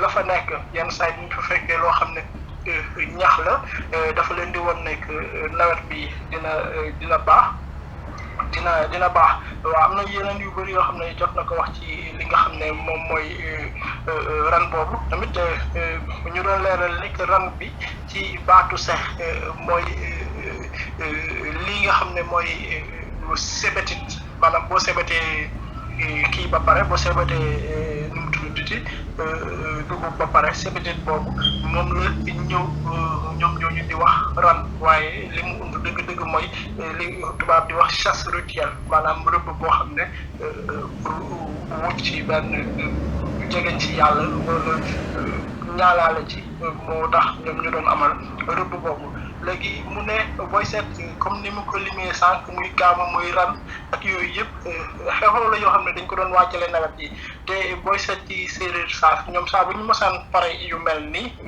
jamonoy ran yu passé gaamu yeeg yooyu passé ñoom dañ doon amal li nga xam ne mooy ruuj lañ koy wax ruuj ci ruuj boobu nag ñoom dañ doon dem xool nawet bi naka lay mel lan lay am su fekkee nawet bi dina baax wala su fekkee yu mel ni ki yàqkat yu mel ni ki njéeréer wala picc wala ay sax yooyu nga xam ne dañuy yàq gàncax gi ndax ñoom dinañ ñëw wala déet ñoom tamit dañ doon xoolaal tamit ndax amul kilifa yoo xam ne ñu ngi ci dëkk bi te duñu dee ci nawet bi ñoom nag saa bu ñu mosaan gis yu mel noonu ñoo séeréer amoon nañu pexe yoo xam ne dañ doon def seen i pexe ak seen koox bu ñu gëm ba kooku nga xam ne moom moo fa waroon jóge mu des du dem mën na fa toog ba nawet bi passé li tax ñu doon def loolu ndax bu njëkk ba daju séeréer kilifa séeréer bu mosaan gaañu dëj bi dafa yàgg mën na dem ba weer ñu nekk ci dëj bi loolu moo doon tax te bu kilifa gaañoo si biir nawet mën na yàq lu bëri ci liggéey bi moo tax bu ñu mosaan gis loolu rek dañ doon def ak seen pexe ba dëj boobu du am ñun dañ koy téye ba keroog nawet bi di jeex muy door a faatu léegi ci biir wax boobu sax moom mi ngi jox benn kii boo xam ne amoon na ci buxu nga xam ne mi ngi ci yoonu Dakar te professeur Maara Jon foofu la dëgg léegi am na koo xam ne Oj Juuf la tuddoon mu nekkoon kilifa bu mag a mag foofu léegi bi ñuy def seen duj boobu ñu gis ne que Oj Juuf ci biir nawet bi dina fi jógee dina gaañu léegi bi ñu gisee loolu si la ñu def seen i pexe ba jël ruu benn garabu bëntiñe li wolof di wax bëntiñe ñu jël ruu garab boobu te nekku ci garab gi dugal ko ci ki nga xam ne moom mooy Oj Juuf te bi ñu defee loolu garab gi dafa teguñ si naari fan garab gi daal di wow daal di dee waaye Diouf continuer di dund ba keroog nawet bi jeex bi nawet bi jeexee tamit si la ñuy ñëw defar dañuy def kooku ruu boobu nga xam ne moom lañ dugaloon ci moom mu daal di génn après Diouf daal di dee bi mu deewee nag ñoom ci lañ ne garab gi dafay door a dee loolu benn xam la boo xam ne amoon na foofu nga xam ne mooy buxu te loolu yëpp ci jamono bi ñuy def seen ruuj yooyu ci lañ ko doon gis foofu ñu doon bëgg leeral ne muy ran bi muy gàmmu bi muy omi soleil wala fii la yooyu yëpp dafa nekkoon ay xew yoo xam dañ ko doon def pour waajal nawet yi dañ ko doon def pour ñaan yàlla mu defal leen nawet bu am barke bro Tamsier loolu professeur Maara Jon doon wax sànq ci li nga xam ne moom mooy ran festival bi. Well, thank you very much. What I want to do is just to give out the details again, our contact details, very quickly, and if you can translate that also in Seereer, Mamadou Fall, then also Demba in Saafi, and in Wolof as well. I will just ask if you want to contact the show and speak direct to Professor Maara Jon, you can do so right here. Go to our website, which is www.seereerradio.com. That's SEEREER Radio, Seereer-Radio.com. And if you want to Skype us, just send us a Skype call or a Skype text. You can do so. Go to your Skype app and just search for Seereer Radio, SEEREER Radio. That's SEEREER Radio, Seereer Radio, all one word. If you want to call us, normal call is a UK number, which is +44 207 097 6832. That's +44 207 097 3832. If you want to text, WhatsApp, or Viber us, you can do so, which is, I'm going to come to that in a minute. We did receive a Viber text. I'm going to put that, I think that is mainly for Demba Sene, but I would just have to go. Let me just read out these details first. It is +44 7498 679382. WhatsApp to WhatsApp is free and Viber to Viber is free. Of course, Skype is always better. You can call us Skype, which is free. Skype to Skype is free, of course. If you want to send us an email, you can do so. You can send us an email at studio@seereerradio.com. That's studio@seereerradio.com. The way we spell Seereer is SEEREER. That's how we spell Seereer. Seereerradio.com. Mamadou Fall. And if you can just very briefly just give our how to call it, our Skype details and all the stuff, and I will move on to Demba before I pose this question to Demba. I think this is mainly for Demba actually. Then we can move on from there. Mamadou Fall. Yes, comme Tamsier lay tuna di ki kon baato jono da ke andona def ke andona no ba dawa in nenu be ka pour dawa yam metaf no mom no ba o it lamit ken bu na lamit ya ta no ta na Skype bio Seereer Radio kay no dawa in Skype ba no de na ken def na Viber bal WhatsApp no ba dawa in bio plus 44 74 98 67 93 82 baɗum waɗa email e ɗan mbiyo studio@seererradio.com mbiya ken hayno mbawa dawa inna email kono ma en nomto ñohre Tamsier. Thank you very much. Mamadou Demba Sene, Saafi then Wolof please. waaw léegi comme lansisto rek ngin ci filangane ɗumin ɓoɓe ɗum gacca ɗutum Seereer Radio ɗa ɗu haybo jote comme findi ɓuɓcina woso he findi ɓuɓcina ɓe kohe rek ngan Skype ɗum Seereer Radio ɗu hay ɓuɓine jot wala ɗu kat ɗu ɓeɗon ɓuɓo directement ngan 44 70 97 38 32 wala ɗu woso ɓu WhatsApp wala Viber message ngan 44 74 98 67 93 82 wala tamit ɗum ene ɓo woso mail ngan studio@seererradio.com studio@seererradio.com in temca in ci fina ngandu mene ɓo jot ngaca ma bamtu ko ci wolof mën ngeen ñu woo ci Skype Seereer Radio da ngeen di def Seereer Radio ci Skype di ngeen ñu gis mën ngeen ñu woo foofu noonu wala ngeen woo ñu ci téléphone directement ligne bi nag li ñu Angleterre la 44 20 70 97 38 32 boobu mooy numéro téléphone bi wala ngeen yónnee ñu message ci li nga xam ne mooy WhatsApp bi wala Viber mi ngi nekk plus 44 74 98 67 93 82 44 74 98 67 93 82 wala ngeen ñëw ñu mail ci fi nga xam ne mooy studio@seereerradio.com studio@seereerradio.com mën ngeen ñu yónnee email foofu noonu. Yeah, bro Tamsier. Well, thank you very much. I think this message actually we did receive a text from a gentleman called Musa Kor from Jongon actually in excuse me. Musa Kor from Jongon. We've been actually last year and did an interview with the wonderful Joof family down there. I think this is for Demba Sene actually. Musa Kor just wanted to know where Jobas is located in Senegal. Can you just give him a how to call that? Answer to that. Where Jobas is located in Senegal. Yes. So Jobas, the name of Jobas is not a name of a village.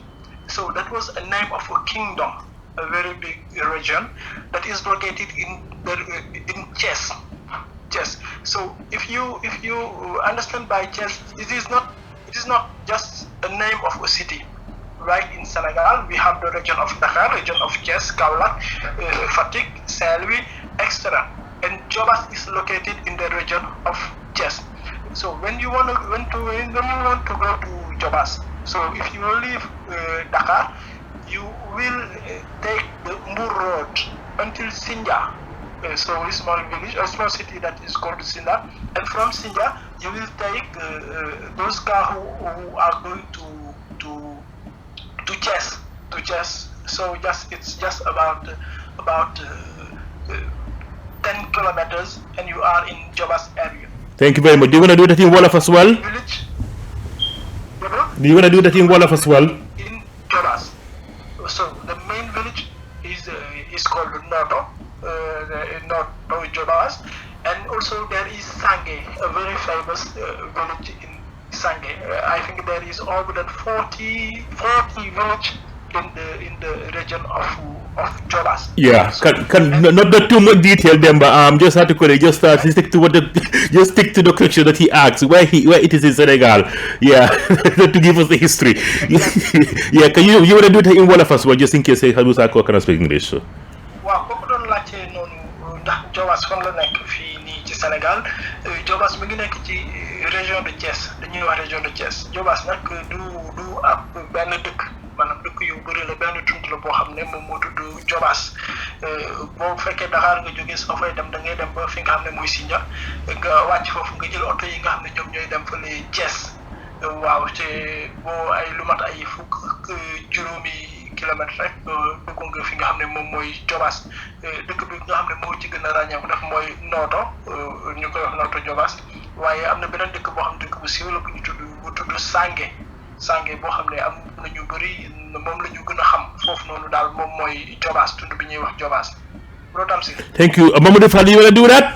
From the question from Musa Kor?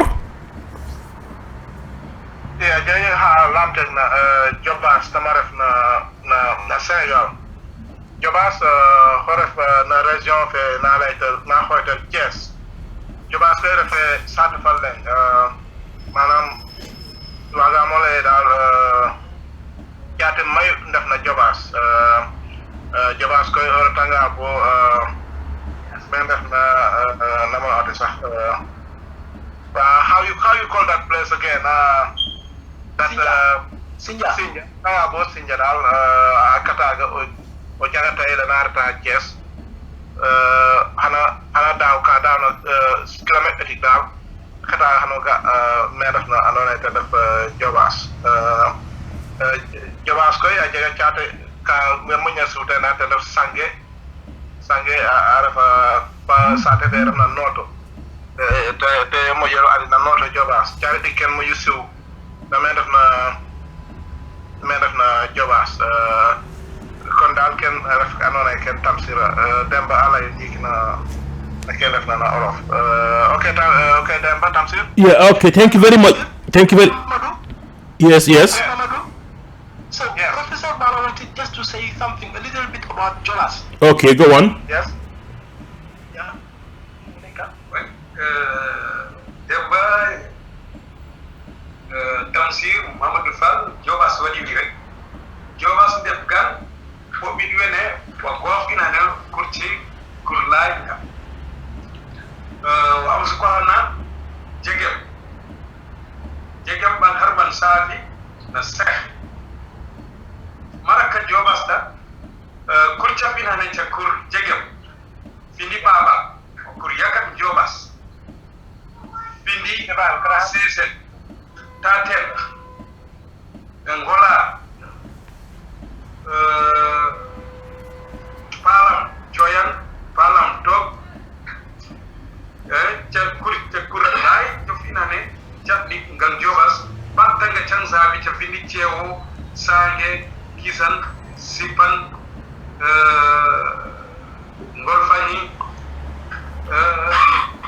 kucing zabi dal binda wala ca am ko na jobas ca kiki ko wala tapo jamono na fina ne jobas woni ke jobas warci kayo da tuba kayo da yitam bina ne tuba bi xotti ne jobas ko kur nyimni demo wali in kam jobas min ne baba as jobas ne ba nota badumba province a province de jobas ligne bala ko azan province de jobas da ko kala ngam voices pa voices anike sun ay ero anika jobas mi anike cheo bo tan not jobas notem to bamin ni di jobas in watne wo bina ne mo walida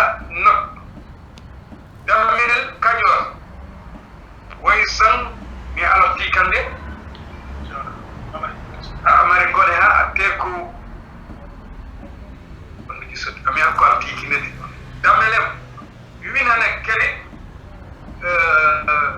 voices ne asago jobas no moyating hawurci an damelem apur koy kajor kis nankia na kis yatus andare jobas men cheo awodi sax ne voices gene kursangam ne bo jobas rek bay sabiti voices niken cheo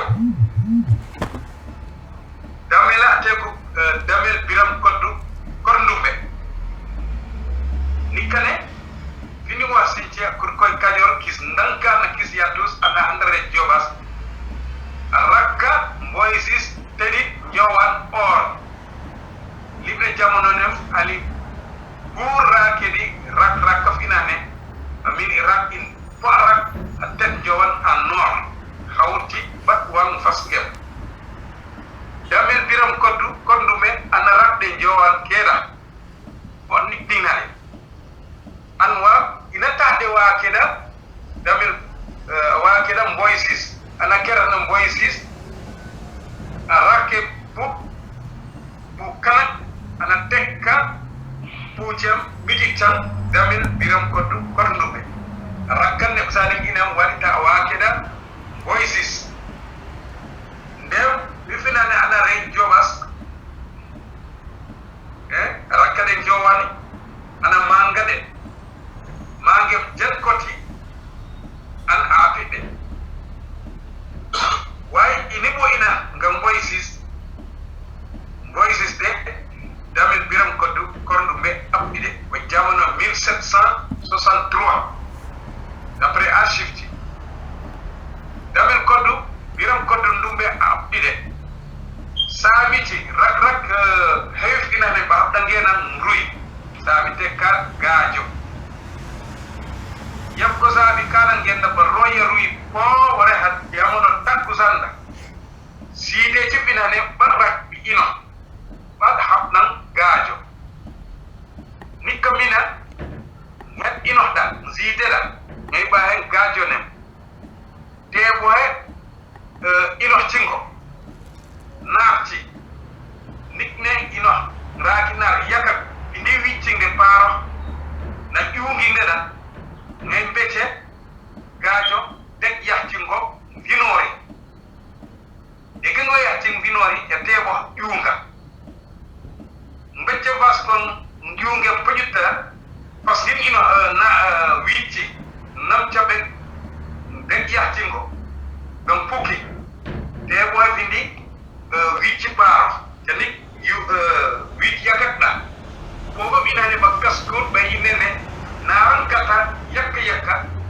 biccinde jejengte inne Ceerno Wanja degi ngo yahti ngon puki ndukni ngeta zame ndur bayina ne kasku tem naray yakka gata biccinde rohoy way voices gajo jabba me gajo bone a mangu gan cekes gan ngeko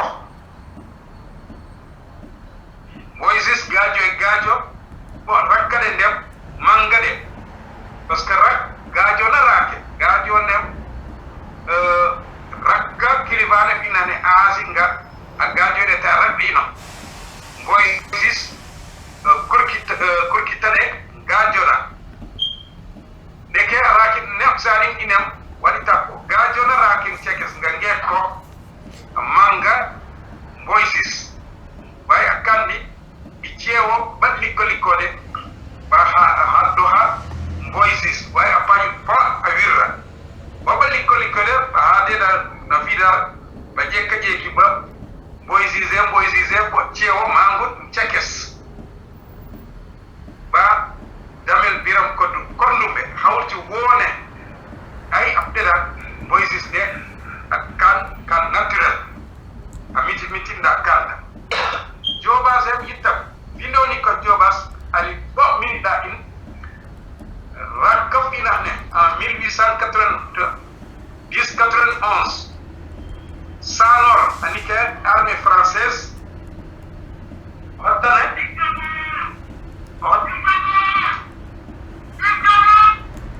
hottane Saafi-Saafi ina amo saben pour jobas ba wirdu empo awosa commandant urbain ne awatni a libéré de amin espionné jobas pom Saafi-Saafi espionné pohot finde ay joy ba as ay hiñona ba min bada ay commandant urbain ba de gra commandant urbain libéré sadi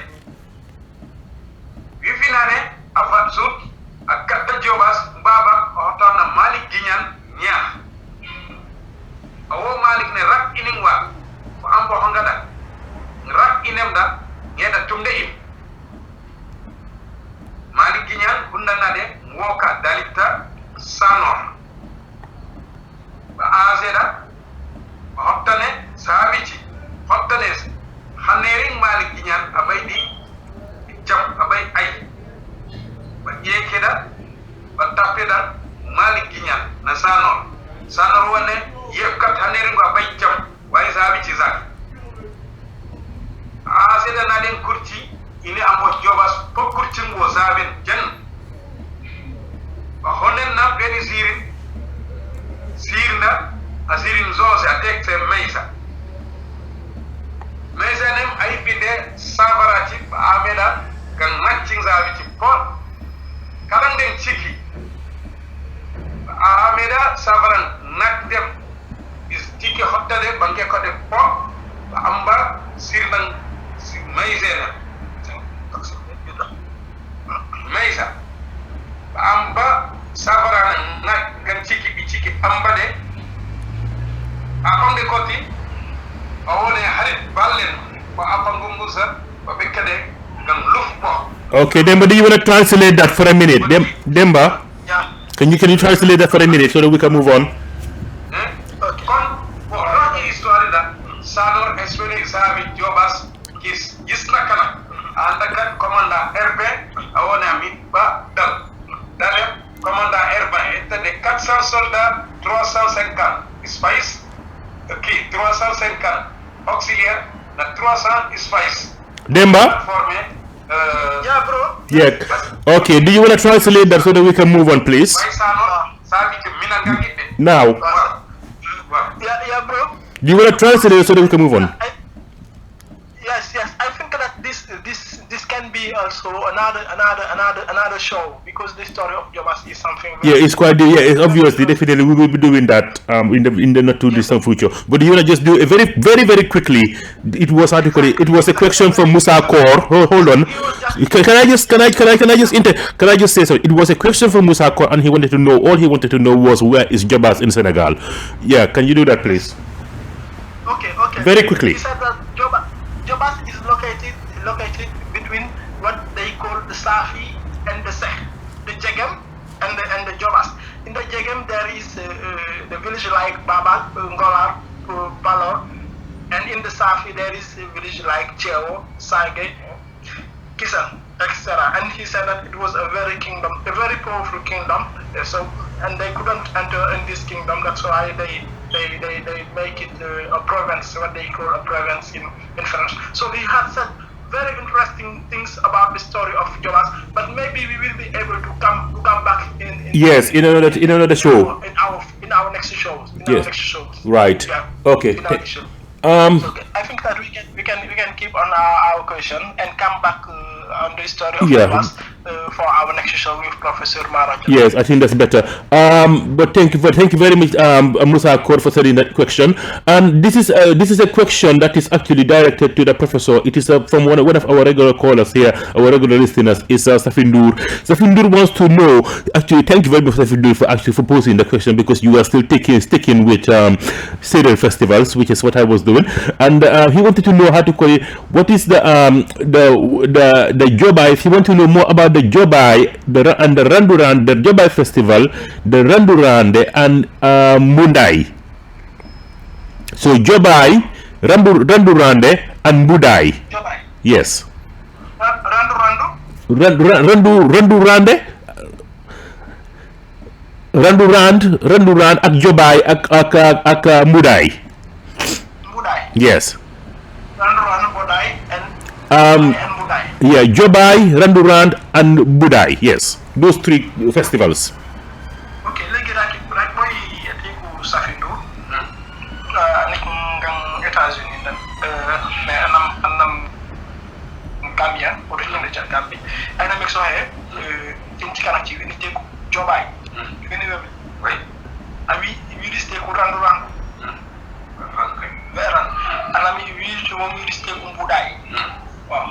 Ndax la inti minde moy ngacce Jobai miss Jobai wat xoyin fati bi jodon saltige jen woni kangal fati katta borre hesa reela saltige jen joxnga amara rehi fidi wan nami kala jomba dem wat ba dem miss ngay tabba ta miss payutara badi wala kam ne tan ko kay wan re kon umara kada au science de prédication wat jodon tous les saltigués du Sine ban marak rehandem wat boy san miss Jobai on fatigue bon alors hajo o mo composé ba ran da wat ran rek wat dukara dan ran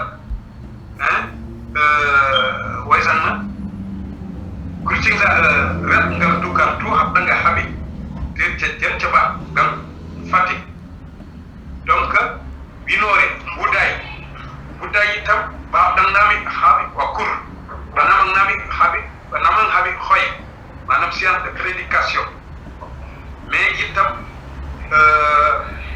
nikane sehti saltige ci jen choy kan Jobayda budai nam be habi bingba nam be ko kon budai wa nam ni kur wata raaki jeeki baje kan gan dutti masa budai def sanga yokoy baga budai watam manam ren bide ren wat seh wan budai watam dox na fumar kada borne harban ren manam budai na kitti way sanga awinde yakki jak sanga yo yak o mindi kunna o mindi henna budai yo yak o mindi henna sanga waaw kon budai o kur waaw ila legi woni de budai poti rek fu mara kala o ma salu mais kale kawonda waaw kale kawonda kon gani isko isan gani waaw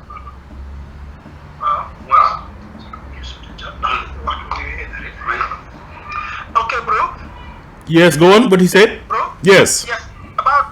About this question, so the three festival, Jobai, Randu, and Budai. So he said that Jobai is the festival of the meeting of the all saltige of sin, and he said that it lasts 3 days. 3 days. It is just a festival for predication, and in this occasion they are just to predicate what will happen during the rainy. Predict. Yeah, go on.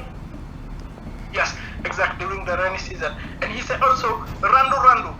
He said that he never heard about Randu, and he said that maybe it is he want to say the Ran festival. Okay. Because all Seereer festival he never heard about Randu, but he Randu Rande, I think that's what he's written here. Randu Rande. Anyway, you go on, but go on. Exactly, he said that the only one he know is the Ran festival in Dakar. And also he said Mbudai also, it is the same festival like the Hoi of in Fatih, but the name Budai is the name of the village where it is organized. And he said that is the same, and all those festivals are organized at the beginning of the farming activities, meaning on April or May, and on April or May. And he said that this Budai is organized in the village called Mbudai, that is not far from Kawun, in an area called Kanyik. So this village is called Mbudai. That's why they are calling their festival Mbudai. So those are the answers of Professor Maara Jon about the questions of Safindur. Safindur, thank you so much. Thank you very much, Safindur. Mamadou Fall, do you want to do the insert what Safindur was the question that she asked, and translate the insert, please? Mamadou Fall. Okay. No. Then Mamadou, then Demba Sene, afterwards you can do it in Wolof. Okay. Safindur in was in our question fait la mais d'attendre fait kenanone manam comme xoya def Noël xoy tadi ka Noël na jobay mbutay fa randu ran fen professeur Jon alay dal mosiro nan awaga refe festival fe Noël na ran ten awaga jekten haga Safindur abulay nda dal mosiro nan hen refna be mbutay koy ale mbutay onan comme festival fen refna xoy jega Fatick ale comme hen rakanandu aya kay refe ketana bo akona ke ndefel leng haya awa jege école na sate dan anjangu acon école na festival fe ale ka dal hatu yete no waru ref refna jobay koy o haga dana fe festival fe refna Fatick rek a ref dana xoyen na jega Fatick koy ke fop koy pour kene rek a ref pour kena lay prédire na français pour anda keno ten waru xew o feet mbala o xide na gara ke warna xew ten fop ken dal koy ke fop ken soma anjiriña ken daf dal ke andona ten daf ke refna ke professeur aton wax na question fen Safindur. Okay, Tamsier. Thank you very much. Demba Sene, you want to do the in Wolof very quickly before I ask the next question that is upon our caller. Demba Sene? Okay. Yeah. Yes, bro. Yeah, go. Li Professor Maara Jon tontu sank ci laaju Safindur mooy ñetti festival yi nga xam ne benn bi joobaay la léegi mi ñuy wax ne que joobaay moom doon na si sax miss joobaay mooy daje bi nga xam ne saltige yi nekk si yëpp dañ koy daje fu li nga xam ne mooy Fatick léegi mi ngi ñu doon wax ne que ñetti fan lay am waaye dañ koy daje pour xool nawet bi nu muy mel lan moo ci am bu fekkee daf gis nañ ci loo xam ne du baax ñu xool naka lañ koy saafara loolu mooy joobaay bi ngeen jàpp ne mooy xoy yi nga xam ne mooy am fa léegi Fatick léegi rande bi nga xam ne laajte na ko professeur nee na mooy ran bii rek la war a doon ndax rande bi moom mos koo dégg waaye ran bii nii nga xam ne moom la doon wax sànq te muy am Dakar boobu moom xam na ko dégg na ko bu baax a baax te daf jàpp ay am na yaakaar ne que moom la bëgg laajte xëy na te moom la ñu doon wax sànq léegi beneen bi nga xam ne mooy Mbuudaay léegi mi ngi wax ne Mbuudaay booy seet turu dëkk ba la ñoom seen daje bi tamit ju tax ko turu dëkk ba jox ko turu dëkk ba tujjee ko Mbuudaay léegi mi ngi doon wax sax ne que man dama ko fàtte sànq bi may wax ci anglais bi mbuudaay ci Seereer-Siin mooy benteñe mooy garabu benteñe fromage en français moom la ñu tuddee mbuudaay léegi mi ngi ñu doon wax ne tamit dëkk boobu mi ngi ci booy dem kawoon ci benn tund bu tudd Gañik foofu la dëkk boobu mbuudaay nekk sànq tamit mi ngi doon wax benn woy boo xam ne ci turu mbuudaay boobu daf ci ñëw lu bare bari ci li nga xam ne mooy seen woyu lël yi loolu la professeur Maara Jon tontu sànq ci laaju Sefi Ndour bi jërëjëf bro beneen laaj bi. Well, thank you very much. The next question comes from Malik Sarr. Malik Sarr wants to know. He wants to know. Excuse me. He said, he want to get deeper into the religion of his ancestors, and he wants to the professor, if he can give he wants to sort of to convert in a way, and he wants to know 4 religious hymns or prayers that he can use as the ancestors used to use, and to explain the significance of each one. So, if in other words, he wants to know if the professor can recite some prayers in Seereer or Saafi, and explain the meaning of each. 4 of them he wants. Malik Sarr. Awana comme fini Saafi ci met Julio ko ciano skraki presque met Julio Saafi wala se wala legi awone ndax la ci fi naka hane fu abidja pof min de show Julina ina ne wat me woy rek woy masko ata be dadi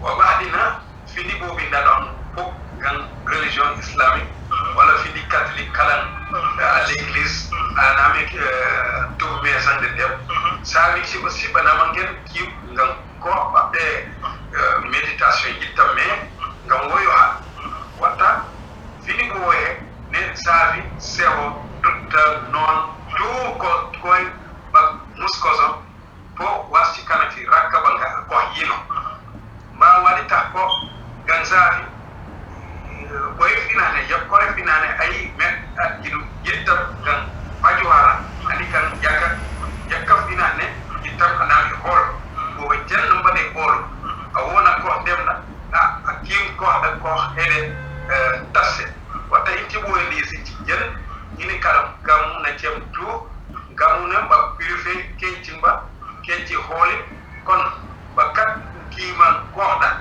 kon ko hay te kiman ba de inti binane chat ba met wo ba sim lay jam qui veut dire par la paix corsaire Dieu c'est uni chachi c'est boy ne ko ayakat da ayak do manam grand-père uni bidan sen ay habi itti tour bidan wadita ko gan kimo adan zabi itam bacoyna kimo da sahi kimeda inama wo siblay jam rok set rok Muhammad ane tekono chamba donc gan inti binane bobi yabi ko bane an le pangol set barwang pangol way sa ci wan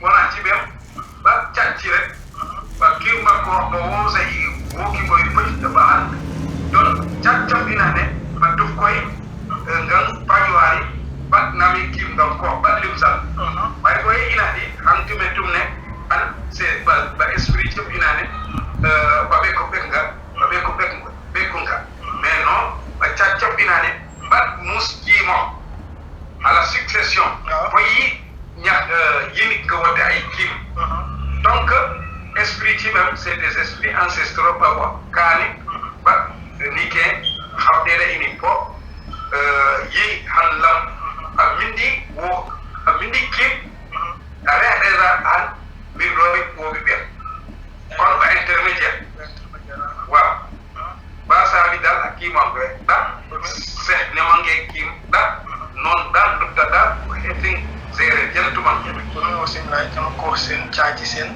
bindan sen ci mom sen chaaci sen waaw ci mom sen waaw ci mom sen chaaci sen ko nek sen da bay o rok sen rok Muhammad sen banam tekko ndax ci ba banam be aussi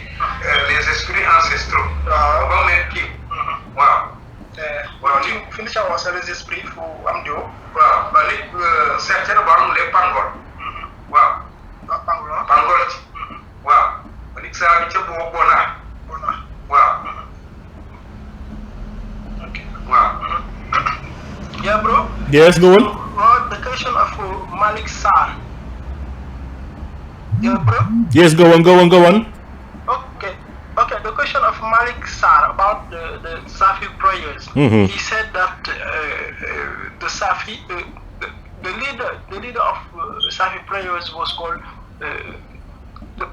is the priest, but in Saafi he is what they call narkur, and he said that it was a person who got a very good virtues. It was selected among the community. They did not choose any person to lead them when they was praying during the Gammu or during things like Ran or during the Hoy and things like that. And it's what they call Saltige in Seh.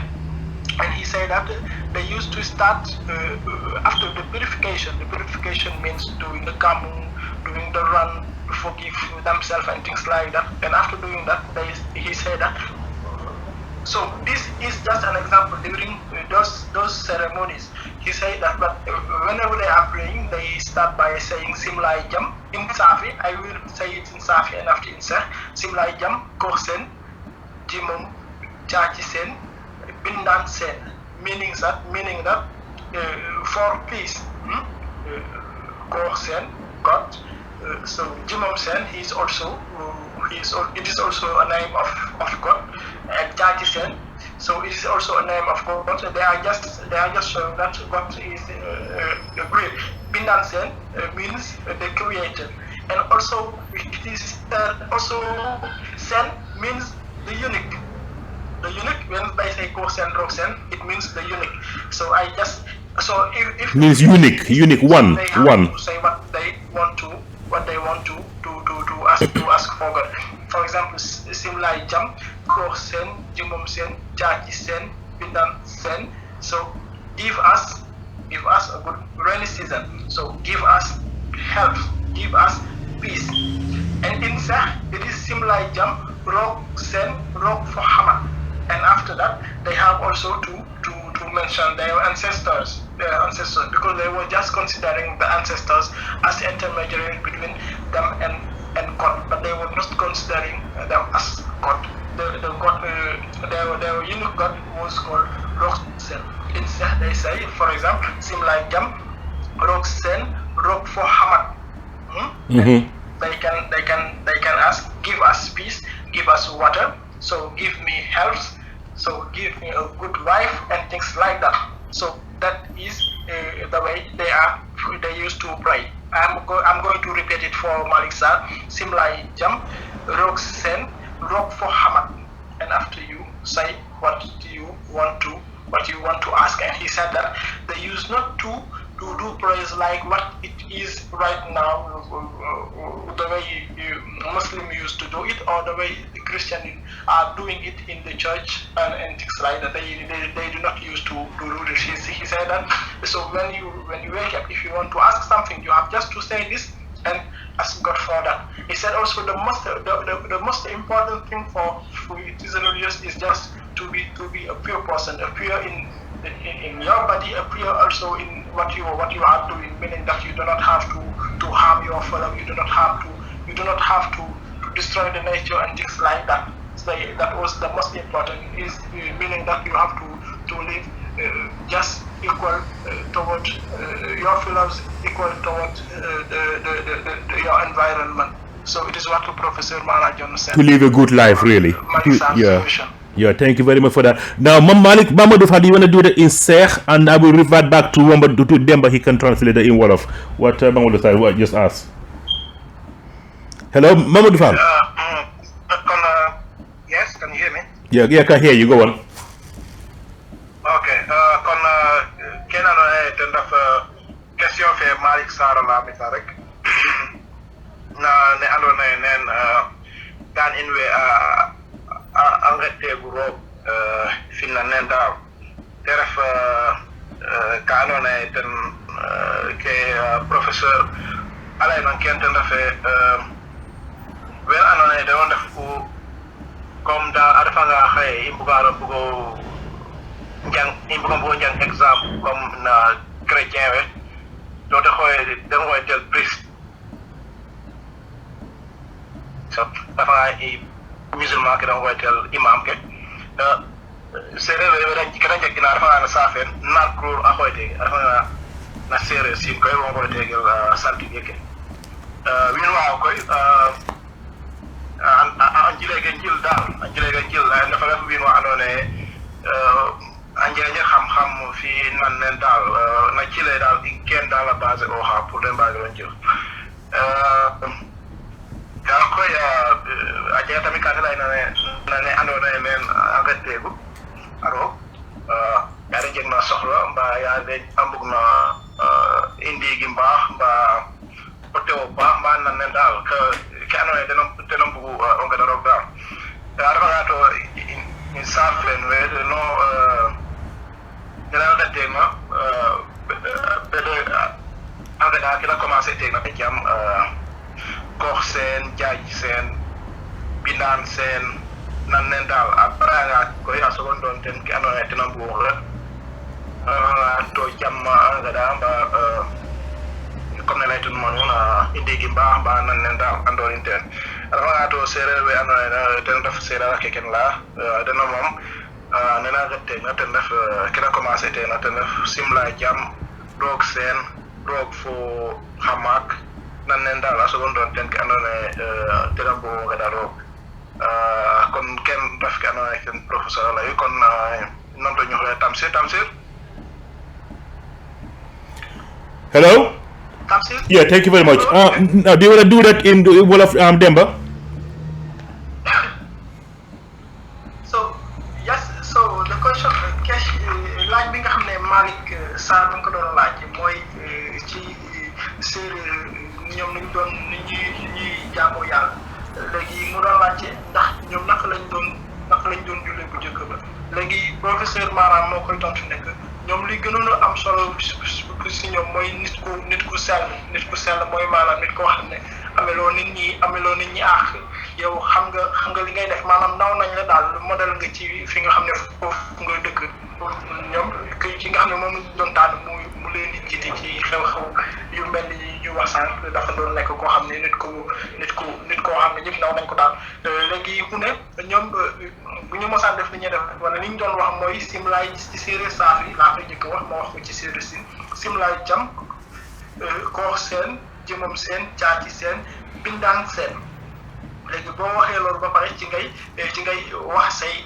ñi nga xam ne ñoom ñooy say maam yeeg yooyu parce que ñoom dañ jàppoon ne maam yi ñoom ñoo nekk seen diggante ak yàlla loolu lañ jàppoon waaye benn yàlla boobu rek lañ mosoon nga moom lañ tuddee koox seen bi mooy kenn seen bi fu ñu ko waxee rek dañ koy kenn donc ci baatu Saafi si lay jam koox seen ci moom seen caaci bi tamit mooy koo xam ne mooy maam ndax ñoom dañ jàppoon ne yàlla moom mooy seen baay moo leen bind moom mooy seen maam loolu yëpp dañ jàppoon ne dañ koy màggal ñu teg ci bindaan mooy ki nga xam ne moo ñu bind ki nga xam ne moo ñu sax loolu tax ñu mu am loolu donc simlaay jam ko wax seen ñu moom seen caaci seen bindaan seen léegi su ma koy wax ci Seereer-Siin mooy simlaay jam rox seen rox fo xamat léegi simlaay jam rox seen rox fo xamat ba pare nga teg ci ñi nga xam ne ñoom ñooy say baam ak yooyu ba pare ngay door a wax li nga xam ne loolu ngay ñaan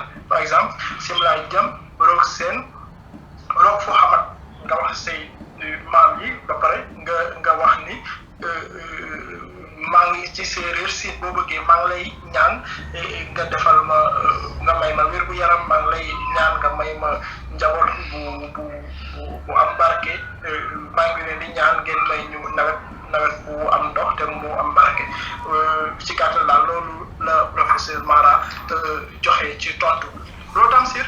Well, thank you very much. So that is that. Yeah. So Professor Maara Jon wanted just to add something. Okay.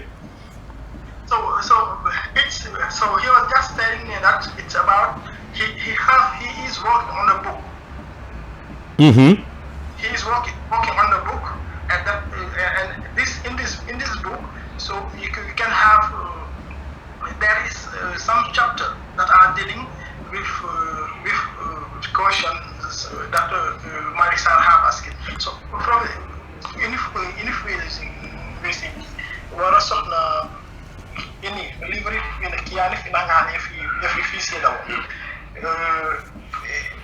in finanga ne futon de sinki parce que moten di la religion traditionnelle Saafi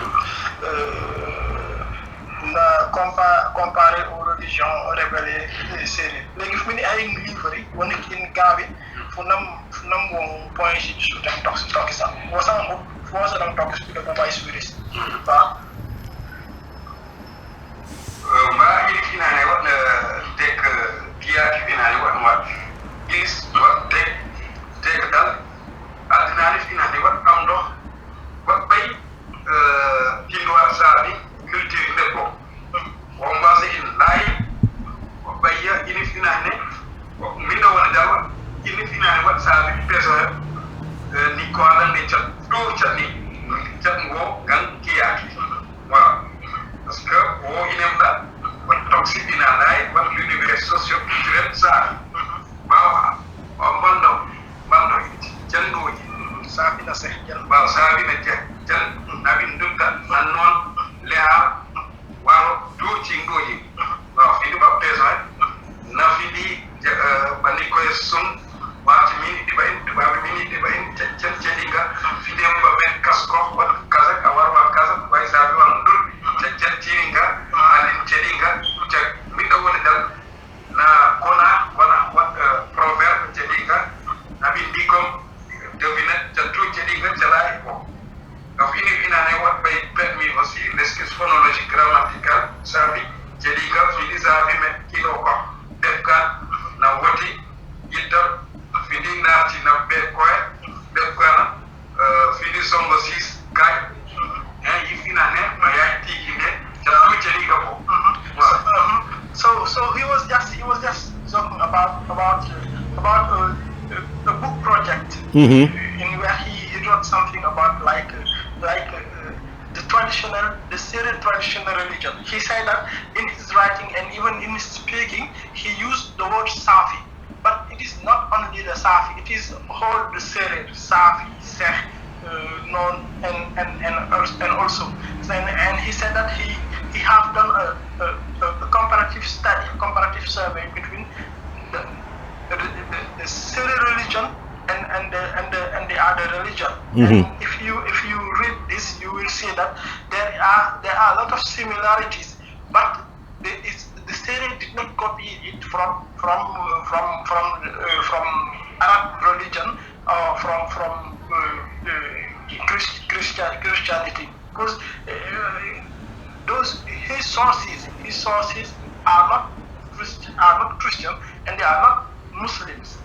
They still keep on practicing the Saafi, the Seereer traditional religion. And if you go there, if you see the way they are worshiping God, so you will see that they never copied it from any other religion, and you will see that they have never believed in two or three gods, but only in one God, that is Cosaan or Roxanne. Okay, thank you. What is what is the title of the book, and is the book finished, or is he still working on it? And if it is finished, what is the title, and where can people find it to buy it? Okay, I'm saying that library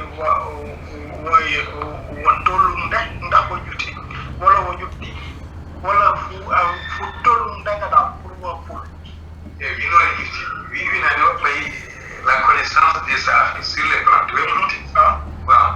Oui, presque on est d'habitude. Mais tout tirage tout comme il a nombre de pages, mais so he said that yes, the book is finished but not yet published, and the title is in French, l'univers socio-culturel Saafi, or l'univers socio-culturel Seereer, the social and cultural universe of Seereer. And he said that this one is already finished, but he did not yet publish it. And he said also there is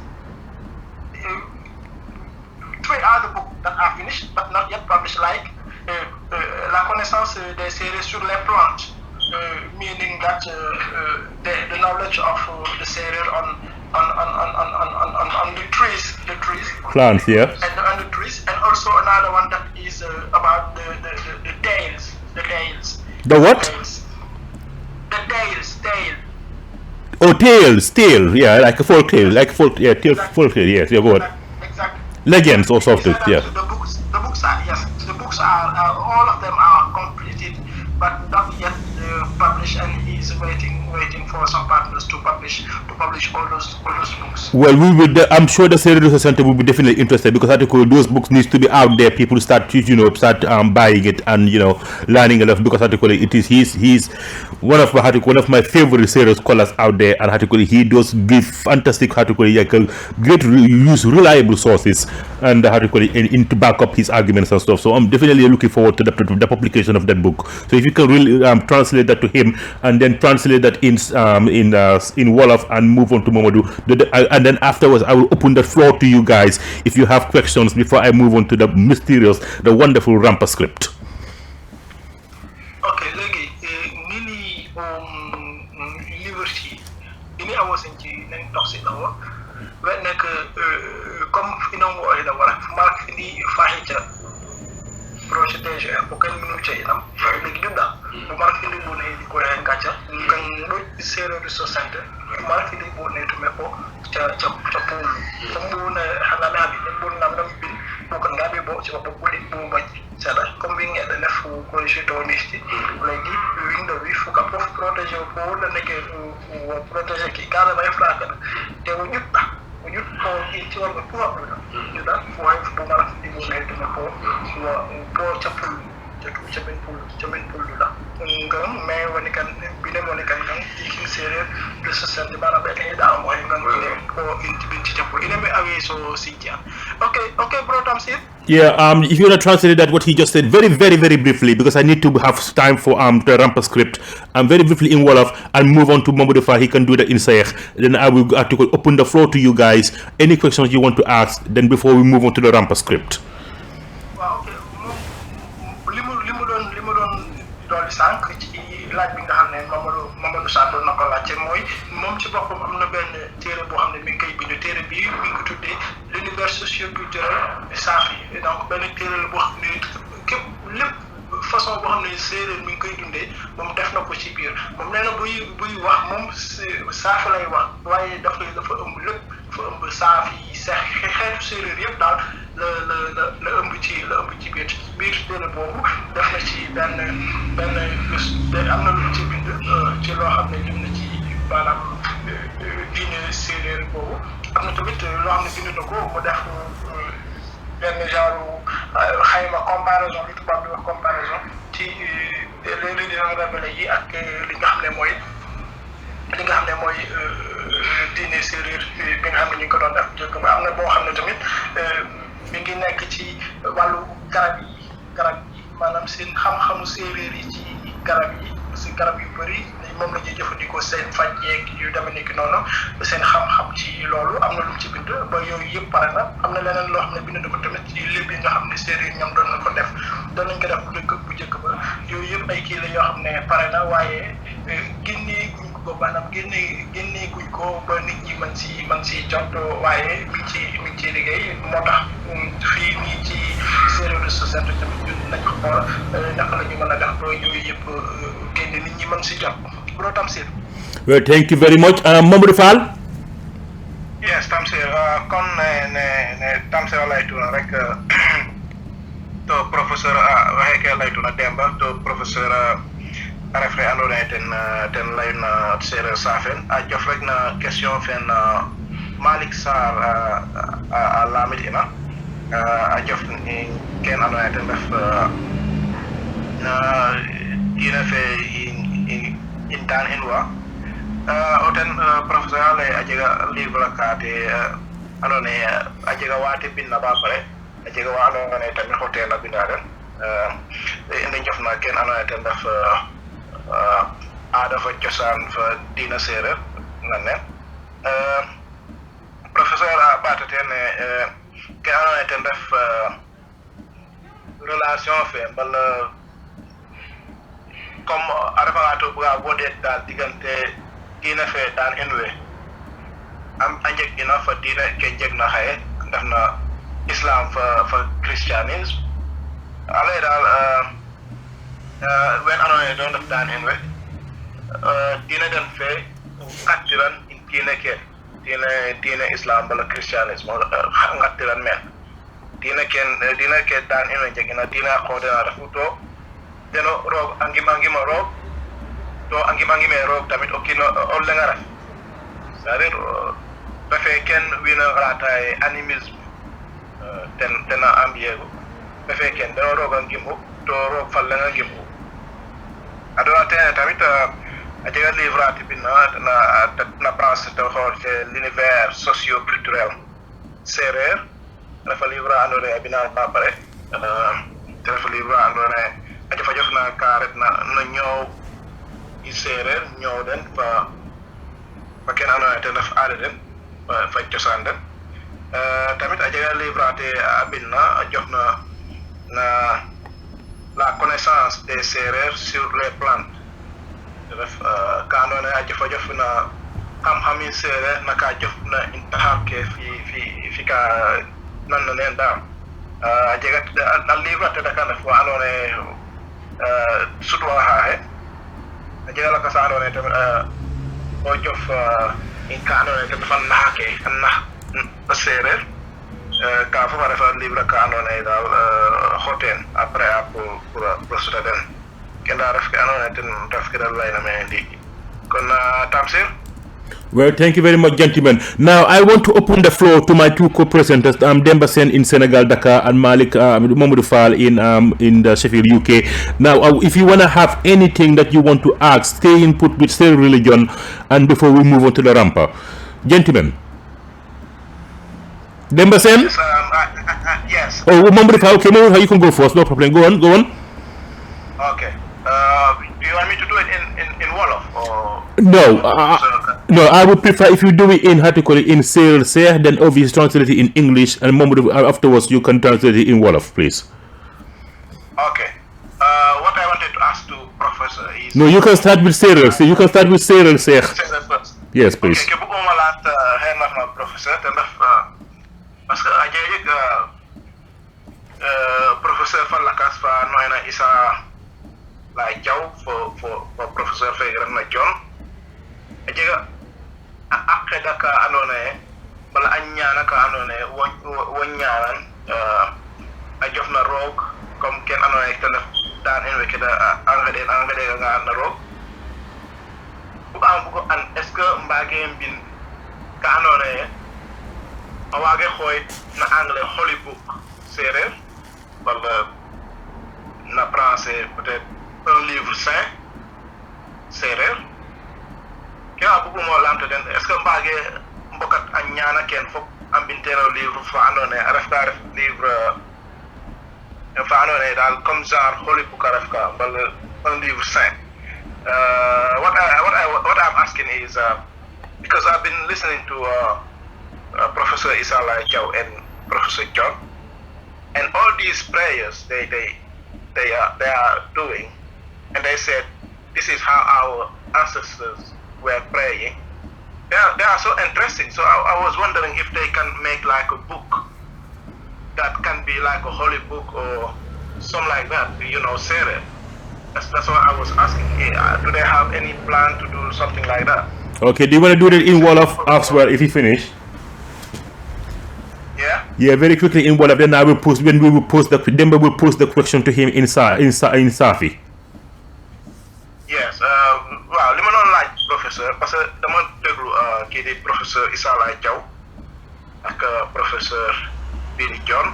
Maara Jon. ñuy def ay ñaan ci Seereer ay ñaan yoo xam ne nee nañ sunu maam noonu doon ñaanee mu doon ay ñaan yoo xamante ne boo ko déggee rek da ngay xam ne lii am na solo am na ay ñaan la yoo xamante ne xalaat naa ne bu nu bindoon livre boo xamante ne day doon genre holy book wala un livre saint Seereer may laaj ndax ñoom am nañ benn plan boo xamante ne am nañ ko pour bind façon livre bu demee noonu jërëjëf. Demba Sene. Hello, Demba. Hello, Demba Sene. Hello. Well, I don't know what happened. Sorry about that noise. I don't know what happened to Demba Sene. I don't know what's going on with that. And hello, Demba, are you there? Yeah, hello, bro. What happened there? Hello, bro. Yes, I can hear you. What happened? I was actually calling you. What happened? So I don't know. I was saying that Professor Maara don't need to translation because he was listening to it. He can respond directly in Saafi after he translate it. Yeah, but how to call it? Our Saafi cousin who don't want to speak, who cannot understand English or Wolof, they want to how to call. So if you can translate it in Saafi and Mamadou how to call like I think also like this is a Seereer Radio, of course, and we need to promote Seereer languages. Okay.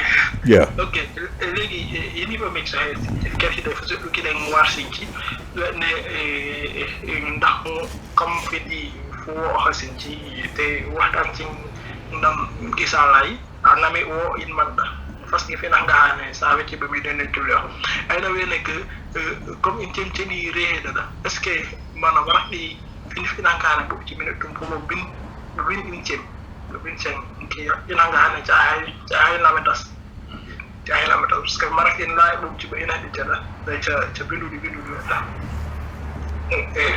yina wo kio ba yini fina ne wat fis ni ka wazan sa wa Marcus na l'islam na christianisme ba ki mo aktifina ne recensé que tout philosophe ne ki mo tout ma fini bitik kilo fesa da pour Canada fini ba met ki mo tadanga nikane wayzana nikno ka ndut warda julli ci wala ba kala ndut sala raki kim finale ba meri ba kimi yitam ni ne baka o bon sacré la raki fasti ba kimo ngwe ci tu ci raki nikno ba ajena da waraki kimo nikne ba kale yonta ne ko hanal to ko ba han ci le kurda nami rak kimo il nous avait astadal raki da pour en général ci tu wa item ngal ci fils ngal ini finale wat ni c'est la religion traditionnelle. Okay, bro. Yeah, go on. Hello, bro. Yeah, I can hear you. Go on. Okay, so Professor Maara Jon said that. So what the question of Mamadou Fall, he said that writing a holy book. So it had not been his plan, but most of these prayers he have written it. In his book, in the book he was talking about soon he said that there is plenty of way of praying during the wedding. For example, there is specific praying during the wedding, specific prayings for the nut, specific prayings when they are digging a well, when you are digging a well, and specific prayings during farming, during any step of farming activities. And also the naming ceremony, all those. He said he have written all those prayers in his book, but making it dancing light or a holy book. So he said it had never been his plan. His plan. Okay. Do you want to do that in how to call it, like Mamadou Fall, do you want to do that in Seereer? And you got the answer to that, and do it. Mamadou Demba Sene can do it in Wolof later. Mamadou Fall. Ken question fait là pour mon professeur alors ken amna tan def aqida ke Seereer angledegna rok jamani fe dan inwa ale ka fop at bina den dal jamate bina den da koy bindiran comme teref au livre andone comme ref au livre hawaage no holy book wala un livre saint kenda ref ke andone tem ref ke professeur alayna alay koy ken dan nga degna teref façon Seereer no te wana ref rek a jega ma den binona dal bo andone mokke okay Tamsier. Thank you very much for that. Demba Sene Wolof. waaw li professeur Maara Jon doon wax sànq mooy laaju Mamadou Fall ndax moom dafa ne moom ci buy déglu professeur Maara ak professeur Salay Diaw moom daf leen di dégg ñuy wax façon julli yi nga xam ne Seereer ñoom doon nañ koy jullee léegi foofu moom mu doon wax ne ndax loolu yëpp mënuñ ko bind ñu tënk ko ci benn téere léegi professeur Maara Jon moo ne foofu moom tënk ko ci benn téere mu nekk loolu gis moom dafagul loolu waaye daanaka ñaan yooyu yëpp gëstu na ba bind na yëpp ci téere bi nga xam ne mu ngi ko doon wax sànq te ñaan yooyu donc mi ngi jëm ci joxe na ci ay exemple mi ngi jëm ci li nga xam ne mooy ci tàkk bu ñuy ceetal nit mi ngi jëm ci li nga xam ne mooy ci lël ba ak tamit bu ñuy dem ci maanaam garabu dëkk bi maanaam ci bois sacré bi wala bu ñuy gas teen wala bu ñuy tàmbali bay yooyu yëpp wala ak ngénteeg yooyu yëpp nee na fu ci nekk daal ñoom am na ñaan bu ñu doon ñaan te moom tënk na yooyu yëpp waaye mu def ci benn téere kot kese mu nekk benn xol bu comme niñ koy waxee ci Coran wala Bible bi nee na moom bon defewu ko noonu waaye daanaka moom bind li yëpp daal loolu la professeur Maara Jon doon tontu sànq. Well, thank you very much. Now, thank you very much for that question, Mamadou Fall. Demba Sene, do you want to pose him a question, keeping with Seereer religion for a minute before we move on to the Raampa? I want to ask a question. So my question is the view of Seereer to the sun. The sun. Yes.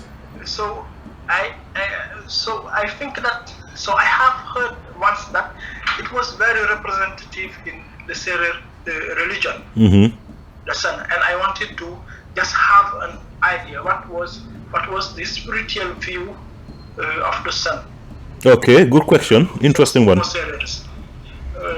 Ini mina hafta ñamna na me so we nek nohi xeyna raxat iski séeréer ci tege nohi muy Saafi-Saafi tout raxat iski ma tege wala raxat fini bo me dama ko wetam mi so ndax raaki fini bo wasin bo me tamlo ko ndax raaki inte fi nangale bu me tamara nohi wala bu me tum ci dox neena nohi kan wasin dam kene we dikki nek so en ko sen leg mo war man li ma non lacce moy ci li nga xamne moy jant bi ndax ci seen wàllu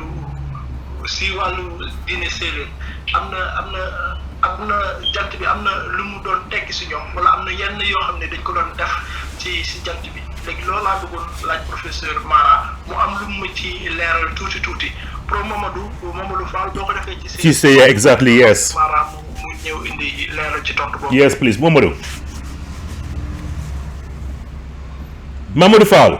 waaw Tamsier comme ne Demba lay tuna Demba aja yega kate bugna laani ne def na professeur Jon jaftal na ke anoy to def iseñe daal comme yam daani la aje ten wa ando nay daal kaga ref ka jeg na solo na den da atopegu affaire iseñ ba nan ne ndam Karef ke andoona yee ten ref Demba ki ta bugna laana xeer ref professeur. Ok Demba. Ok léegi mu ne xay tontu ni next time. Saani de ñini kat nox wala cabin wala xor ba met daa tum bindi kulane ci met se ko nox bay ni rek ne nox waraaki o kuloan batal ma est nzabi o mu yox gan mudal wat west gan sabi bay ni rek ne nox wadal la wasi wala watuba won éclipse solaire o menen ba fay bikana inum raaki da de ba bisabi ci bay baye moyzanna wet yaro itibo tour ba jar ba rewu kam fiki ci ba miskike inem wet ba miskike inem way ba joysan kiddo finane wat kidgan burka ba kime ko ndem ne noyi wa doko moisan wa nikne wa eclipse lunaire itam da bay nami rewu wet yar bitit den bay choice gan kidga finane wat yakal ko ka faju hara bajar pakimi seko dem ne jamni doku bis wasan ba kon bay ne jamni rakwas noy rakwas yitam ini ka morci sabi rek inni yitam hor tay fo wala ki jamono 1987 88 89 nazen sabi ci fexti soseti panti wakera teaching horti way bobi la cel way nangangi hor way bobi finani bat ina hor tik hor futumdi kanzukda mindi ina hor tamdi niida mindi ina hor bobi finani batte ko sebo ciurul lewu ci beb tamdi ngan seb ciurunda mindi ina hor way ne hor nunik raki ini watindan ngan dafki ko tay po no hon ci ciam de tuwa filant hori nan gudi we ko ciot on on ko tande ko ciotara bolo se wa tufkanda mini ko do na jarko nuy mere cap ni kisuni ni jarna nay cap ga ni kisuni bitida kay one inem de utuma chawrida bitte waaki kubuda digna ko yudara de ko haytume zawara ay paslen jam yittam o wi sane gum atume sada o bang tum ne horam gutta tumba tuma yisna kana bolore handa way tum yisna kana bolore handa o tebon an reham haydi mare digna tuma nikis o rehda ini jar haywone reham de way tide ba sawiti ini nek ndafti morci noy na jamni wow way ba mendi se yu dik ci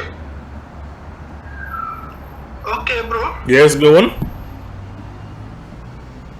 Yes, go on, Demba, yes. So, the answer for Professor Maara Jon to my question, he said that the Seereer, they know a lot about the sun, the moon, and the stars, but they never consider it as a god, like some communities like the Fula used to do.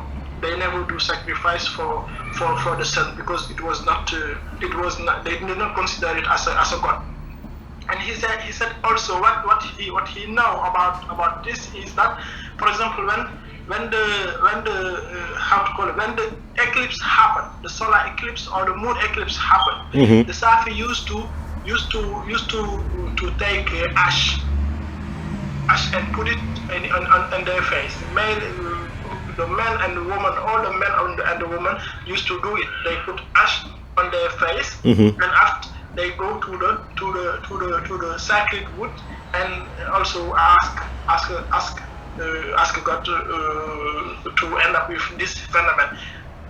To what? I can. Also, he tried in 1990. No, sorry, I didn't hear what he.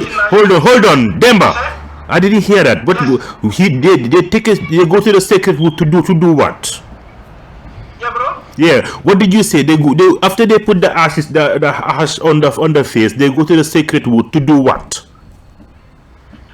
To ask God to end up with this phenomenon, with the eclipse, the solar eclipse. To what? To end up with the solar eclipse. End up. So they used to consider it as when the moon or the sun, when eclipse happened, they was just considering it as it was jailed.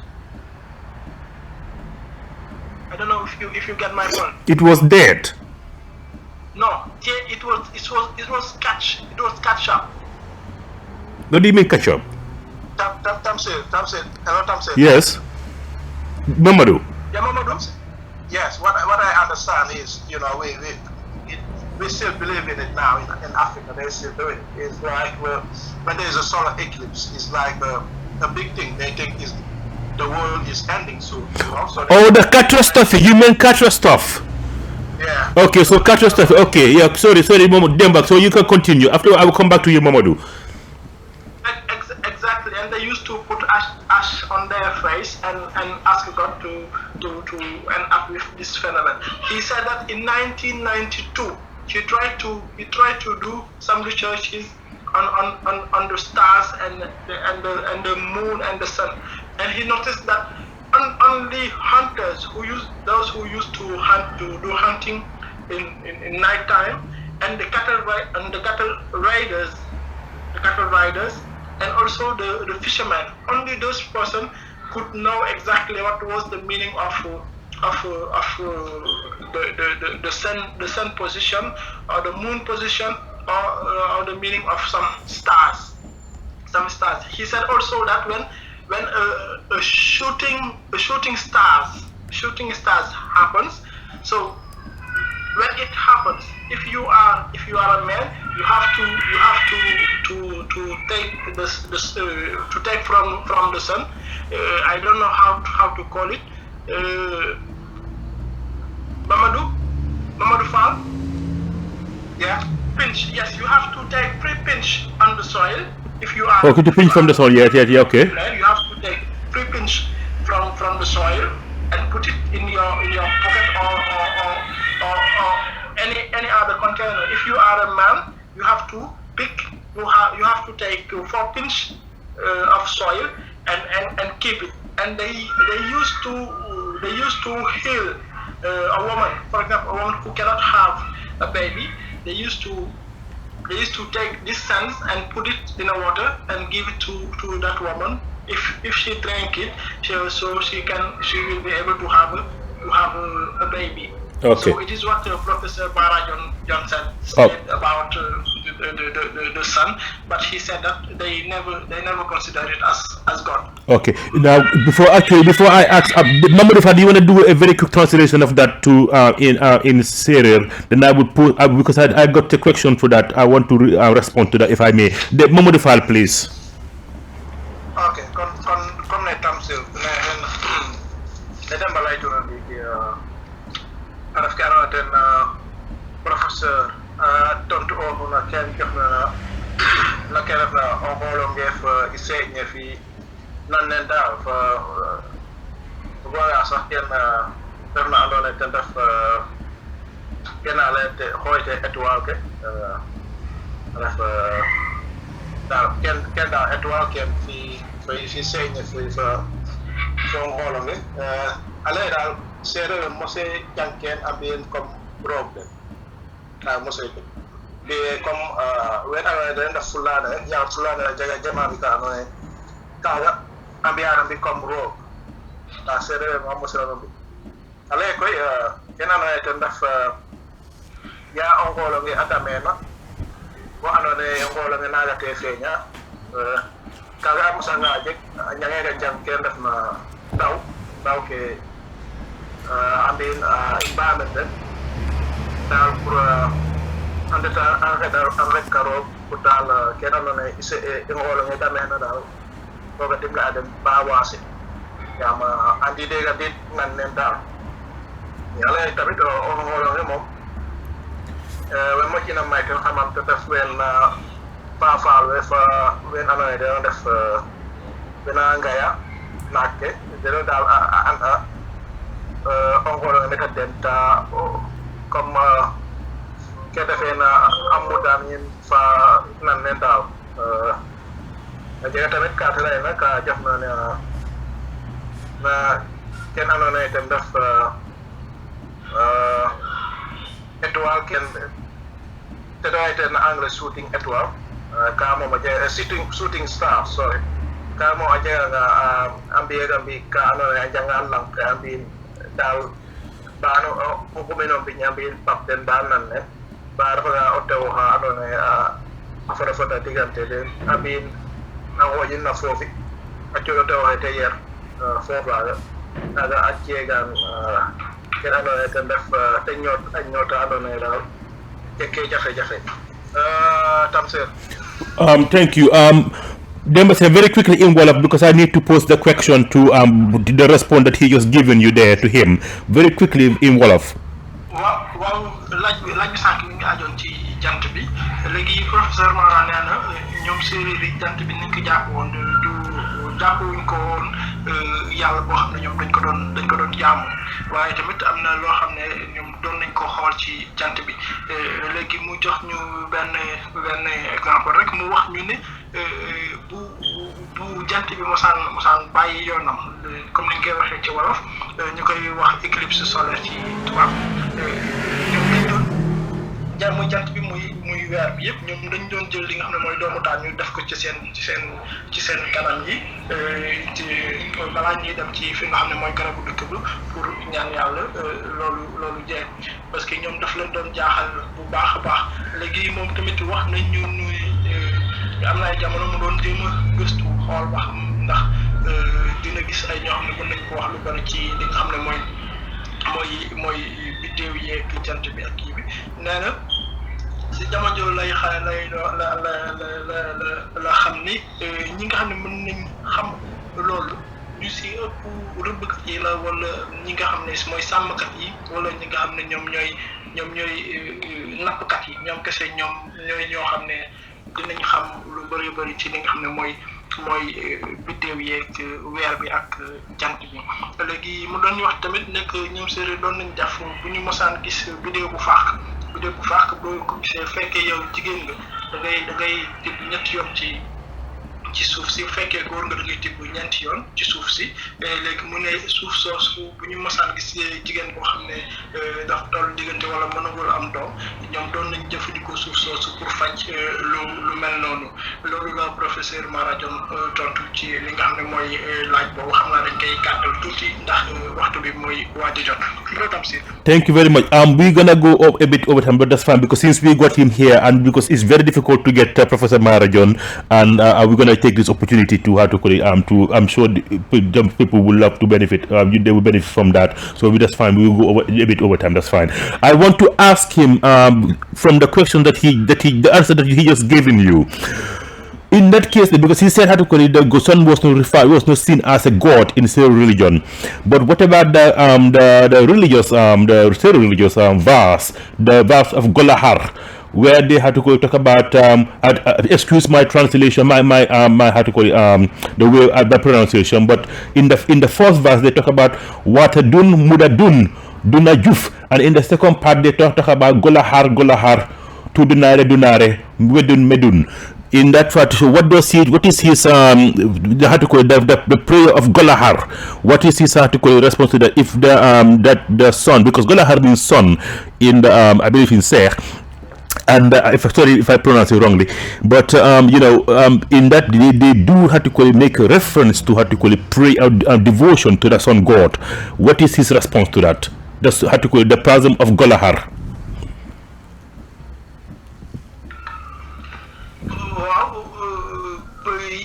ini amik so sinci toujours ngam loy dara kin ci wax daf kene ci mudodun kere ci way hada wi po lambo wi so mo ko la xaar o ma ci tudunare yes dunare mudadun la intim awone ci kon ci tokisia Mati Intiawal Tiam mène une publication gravant sur les Seereer, sur Pangor. Oui, Rabi Naini Chatok, oui, Mati Chat. Puis Mati publication grave avec grave. Mais quand si wow. Okay, bro. He said that he have seen those prayer in the book of Henry Graf and the civilization Seereer Pangor, yes. Yes, exactly, and he have seen it. But during his research, he have tried, but he have never heard about this since then. He did not found any information about that since then. Okay. Yes.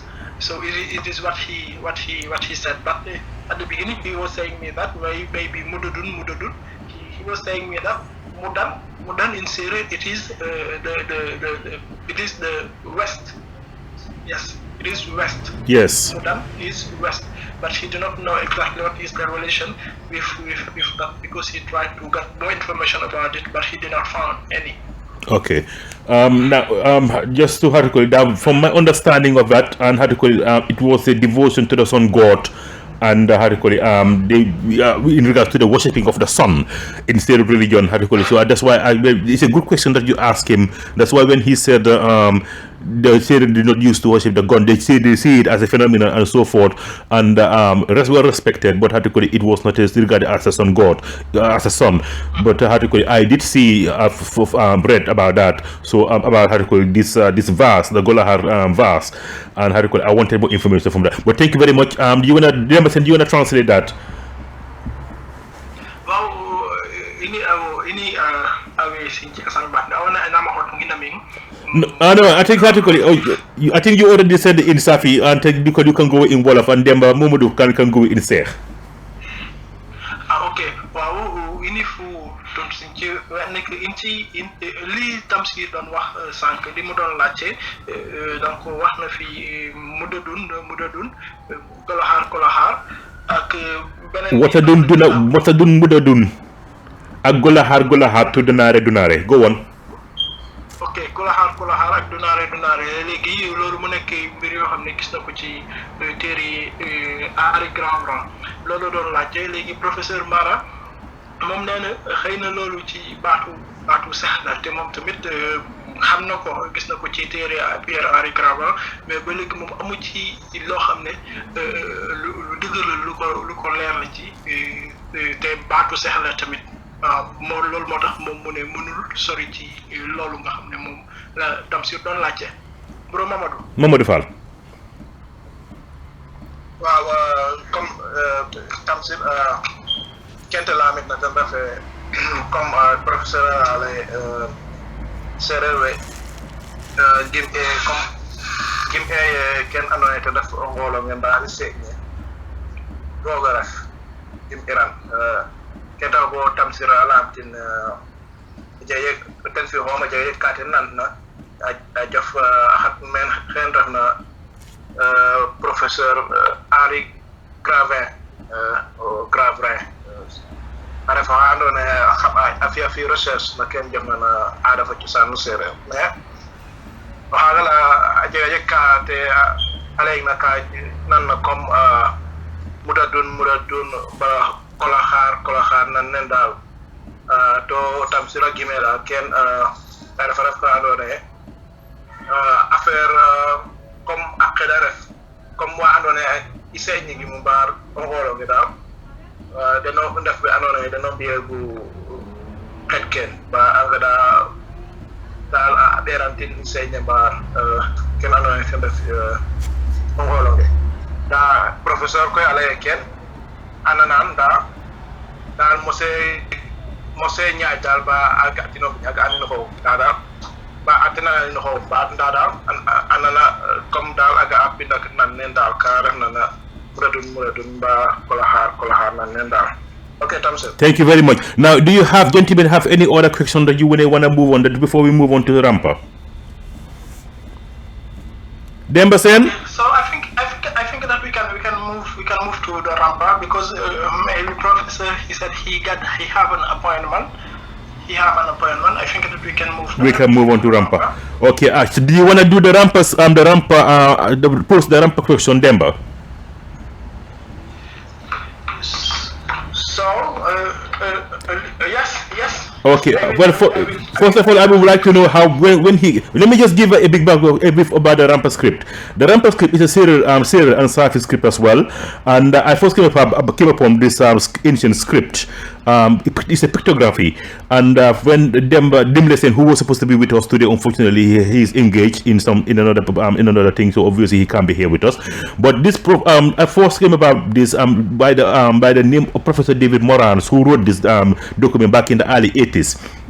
And I did research about the Saafi, especially the Saafi community in Senegal.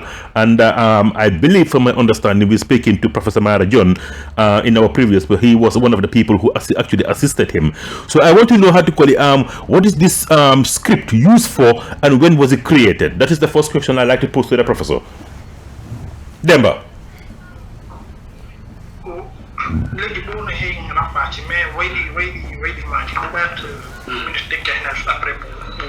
mu arrêté léegi ay nawi rampaati ndax marque ina mi fukay naw yooyu ci fi nga xam ne ngi dox ci mara ci nga xam ne ci mo ndal léegi ay nawi ne bindi wa ko ne mini fu jot gëstu ndax mini o iski wo ko tamit ndax mi aplu ye ndax mi bindu pour do batti kesse wala mi aplu université lima ko doon wax di tam ci doon laaj sank moy Raampa bi nga xamne bindu séeréer la ci bu jëk ko manam fañ la joggé ak ci yan jamono la ak manam luñ ci doon def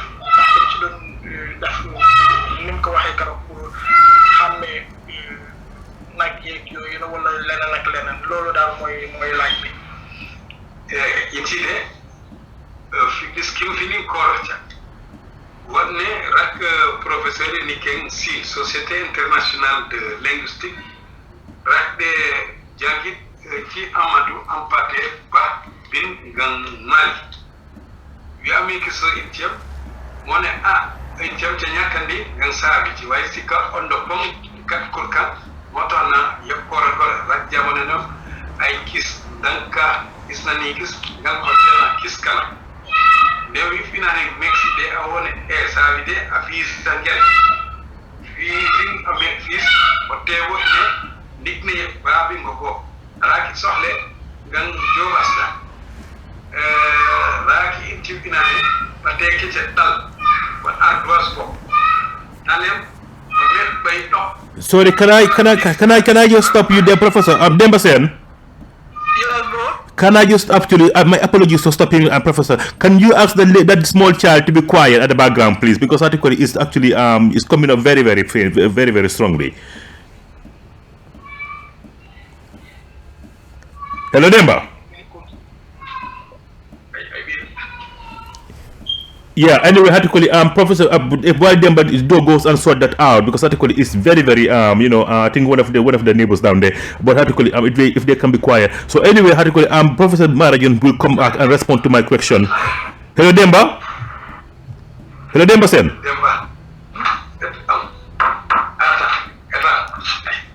Hello, Demba Sene. Yeah, bro. Yes, please, actually, yes. So hopefully that child will stop screaming her head off. So sorry about that. The professor can continue, please.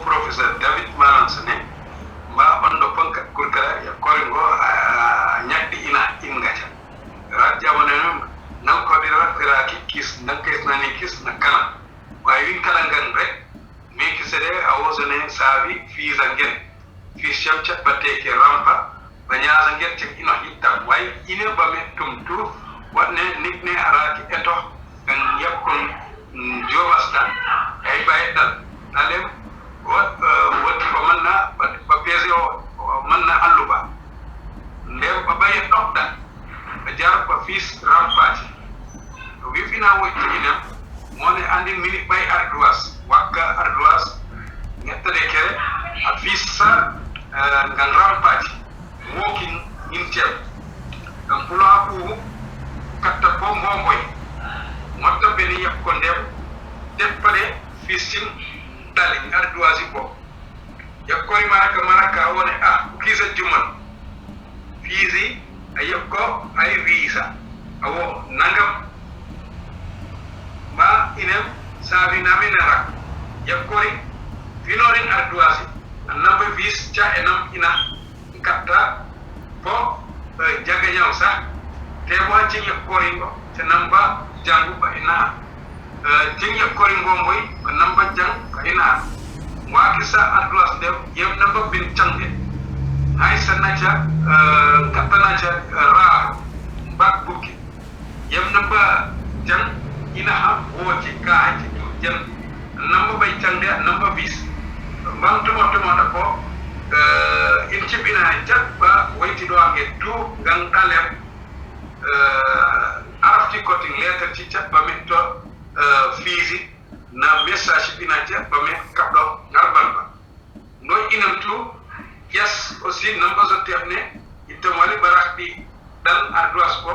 bangen sa mbak bo itam yakora tego biram juta yemna bo mbak fo waka dok afisa jamak ukanga itam jotana cha kholfa ben yakote ko samba fay yemna ba jang ba foda waki samba fo visa number so et dokina yakko biram juta number lir ina hawoja bang in chamtu sami avisen inangne ngang ndal ni direct ne bu ko do fis ngang tuba donc ko fina ni in chamraki ino hitam banama ngeen ca nyas yakkoringo na yakko wiris bo wone ino nyazo sada ngam won wiso ta moyo ta ngala ani ke message ne ino mu bo at pulo mu akali jobas amuyi ngala bayi nene ino fide a ino boyra da ken nangam e diura de ro fide ro para ko din jamono ne bo bang gam balike bo finane balike bo yuri wata ko nyastem ino mutara ba ina ini nyasida akom hecce ino feb ba sabi dal inen ne bin bracket wali ta ko ni kan ma Égypte sa markala avec les Grecs au bidouane ba bay fiso ci chat ba ko so fils tuba moti fils anglais fils allemand chote la chop wa yes, Demba? Yes. Okay. About this question related to the Raampa. So Professor Maara Jon said that. So he started to do research on Raampa since 1992. At the time he was working with a teacher, with a professor, a researcher who came from USA, David Morans, Professor David Morans, yes. He said? Professor David Morans, yes. He said at that time he started to ask first his father. At the time he was 92 years old. Right. Professor Maara Jon's father, 92 years old, and then he started to ask him about the ancient writings of Saafi, the Raampa script. And then the old man said him that yes, the Seereer used to write, and they was using a Raampa, and he started to give him just few Raampa. And he said also they was using Raampa to mark the cattle. So at that time, so the phenomenon of robbing cattle and things like that, they did not know it because people was very, very right. They did not steal cattle or things like that, but they was just marking it just to help the owner when his cow was lost or things like that. And he said also they was using also those Raampa to write a message. For example, when they wanted to send a secret message to a young boy, so they used to write it in something that they can consider as a slate, but it was just a leaf of poftan, what Wolof call poftan. Yeah. Maybe Mamadou can know the okay, arbor aswa. So the scientific name is arbor aswa. Professor Maara Jon. Procera calotropis. Okay, Procera calotropis. Okay. The scientific name of this poftan. They used to write the message on the leaves of this tree and send it to another person. Also, he said also they used to write also message on with a chalky stone. Chalky stone. I don't know exactly how to say it in the right word in English, but here in Senegal, what we call in Wolof kew. Maybe Mamadou will know it, but it's chalky stones that they used to write the message. The stone. They used to use stone to yeah. This is the answer of Professor Maara, and he said also that when this came from, he said that the Saafi during his research he learned that the Saafi was using those Raampa since ancient Egypt when they was in Egypt, and all of us know that the Greek script, the Latin script, what we are using now, was inspired by the Raampa from Egypt. That is Professor Maara Jon's answer about these questions. Okay. Mamadou Fall?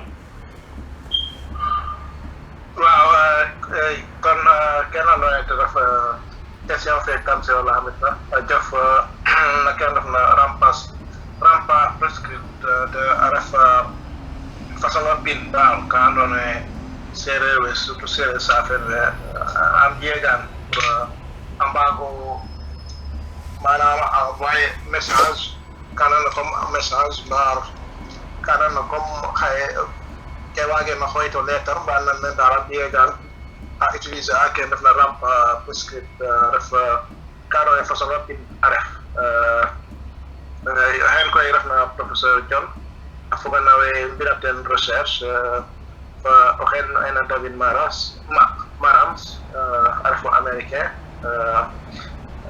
ka koy professeur a commencé a fiya ken andona ye ten ref recherche na xiide ref na 1992 ye andona ye après a profiter kay fo faabo fa andona ye a jeg danaka xiid teemeed ka makina xiid betaate dak faabo faga dimle ten bete antenne mayu ala ye rek ken andona ye ten def façon fe den bit deg na a utiliser a njiri ñoxtega ka nan na comme kena xoytel kew a refa teex a ref ibil la andona ye daal wagano jiri ñoxit pour waago fiya bin baan ken andona ye kiriñ a ref kiriñ wagano a njangega tamit a jiri ñoxtan pour a mbaago mbir façon a pila ken tamit a mbiyega pour abit a baan den fama refagan naak a mbilega ten ko an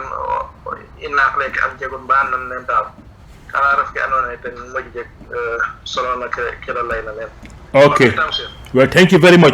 Well, thank you. I would like to thank our guest, Professor Maara Jon, for his generosity and time in answering some of those questions that we put to him.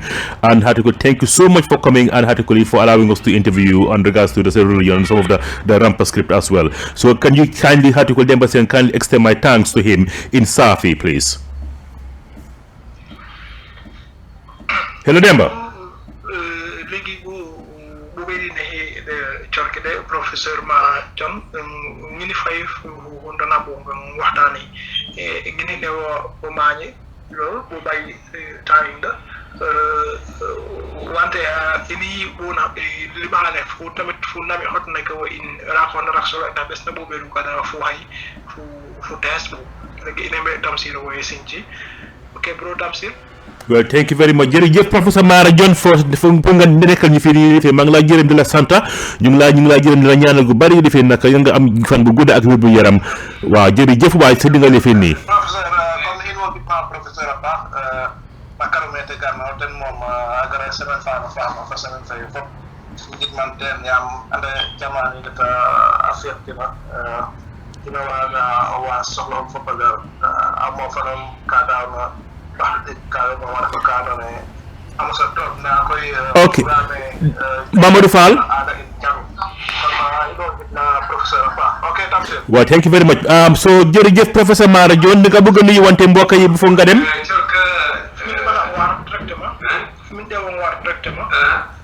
jërëjëf Tamsier jërëjëf Mamadou Fall jërëjëf Demba Sene ci li nga xam ne moom la ñuy def.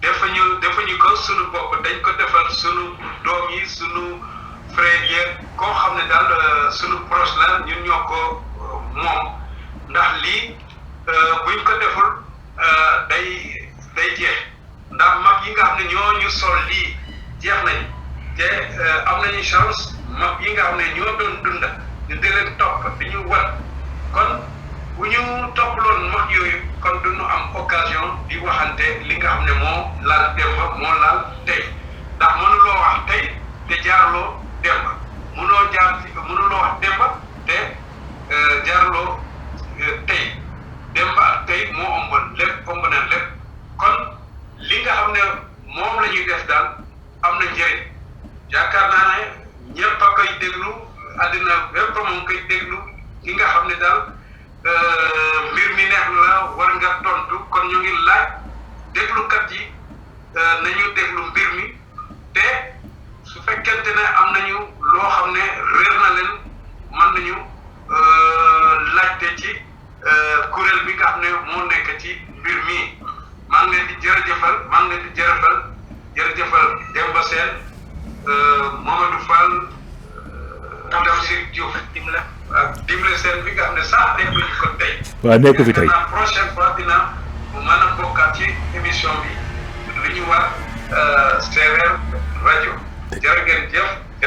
jërëjëf Mamadou jërëjëf Professor Jon Professor Maara jërëjëf waay thank you very much. So that was actually the interview we did with the wonderful Professor Maara Jon, and so you are listening to Seereer Radio. We got a bit over time today, gone a bit over today, but that's fine, and I hope you learned something from it. So thank you very much for listening. This is the Seereer Radio. We shall do it again next week. Myself, Demba Sene in Senegal, and my colleague Mamadou Fall also, and hopefully next time by Demba Sene will join us. So you are listening to the Cosaan Seereer program right here on Seereer Radio. Thank you very much, and we shall do it again next week. Have a fantastic weekend, whatever you are doing.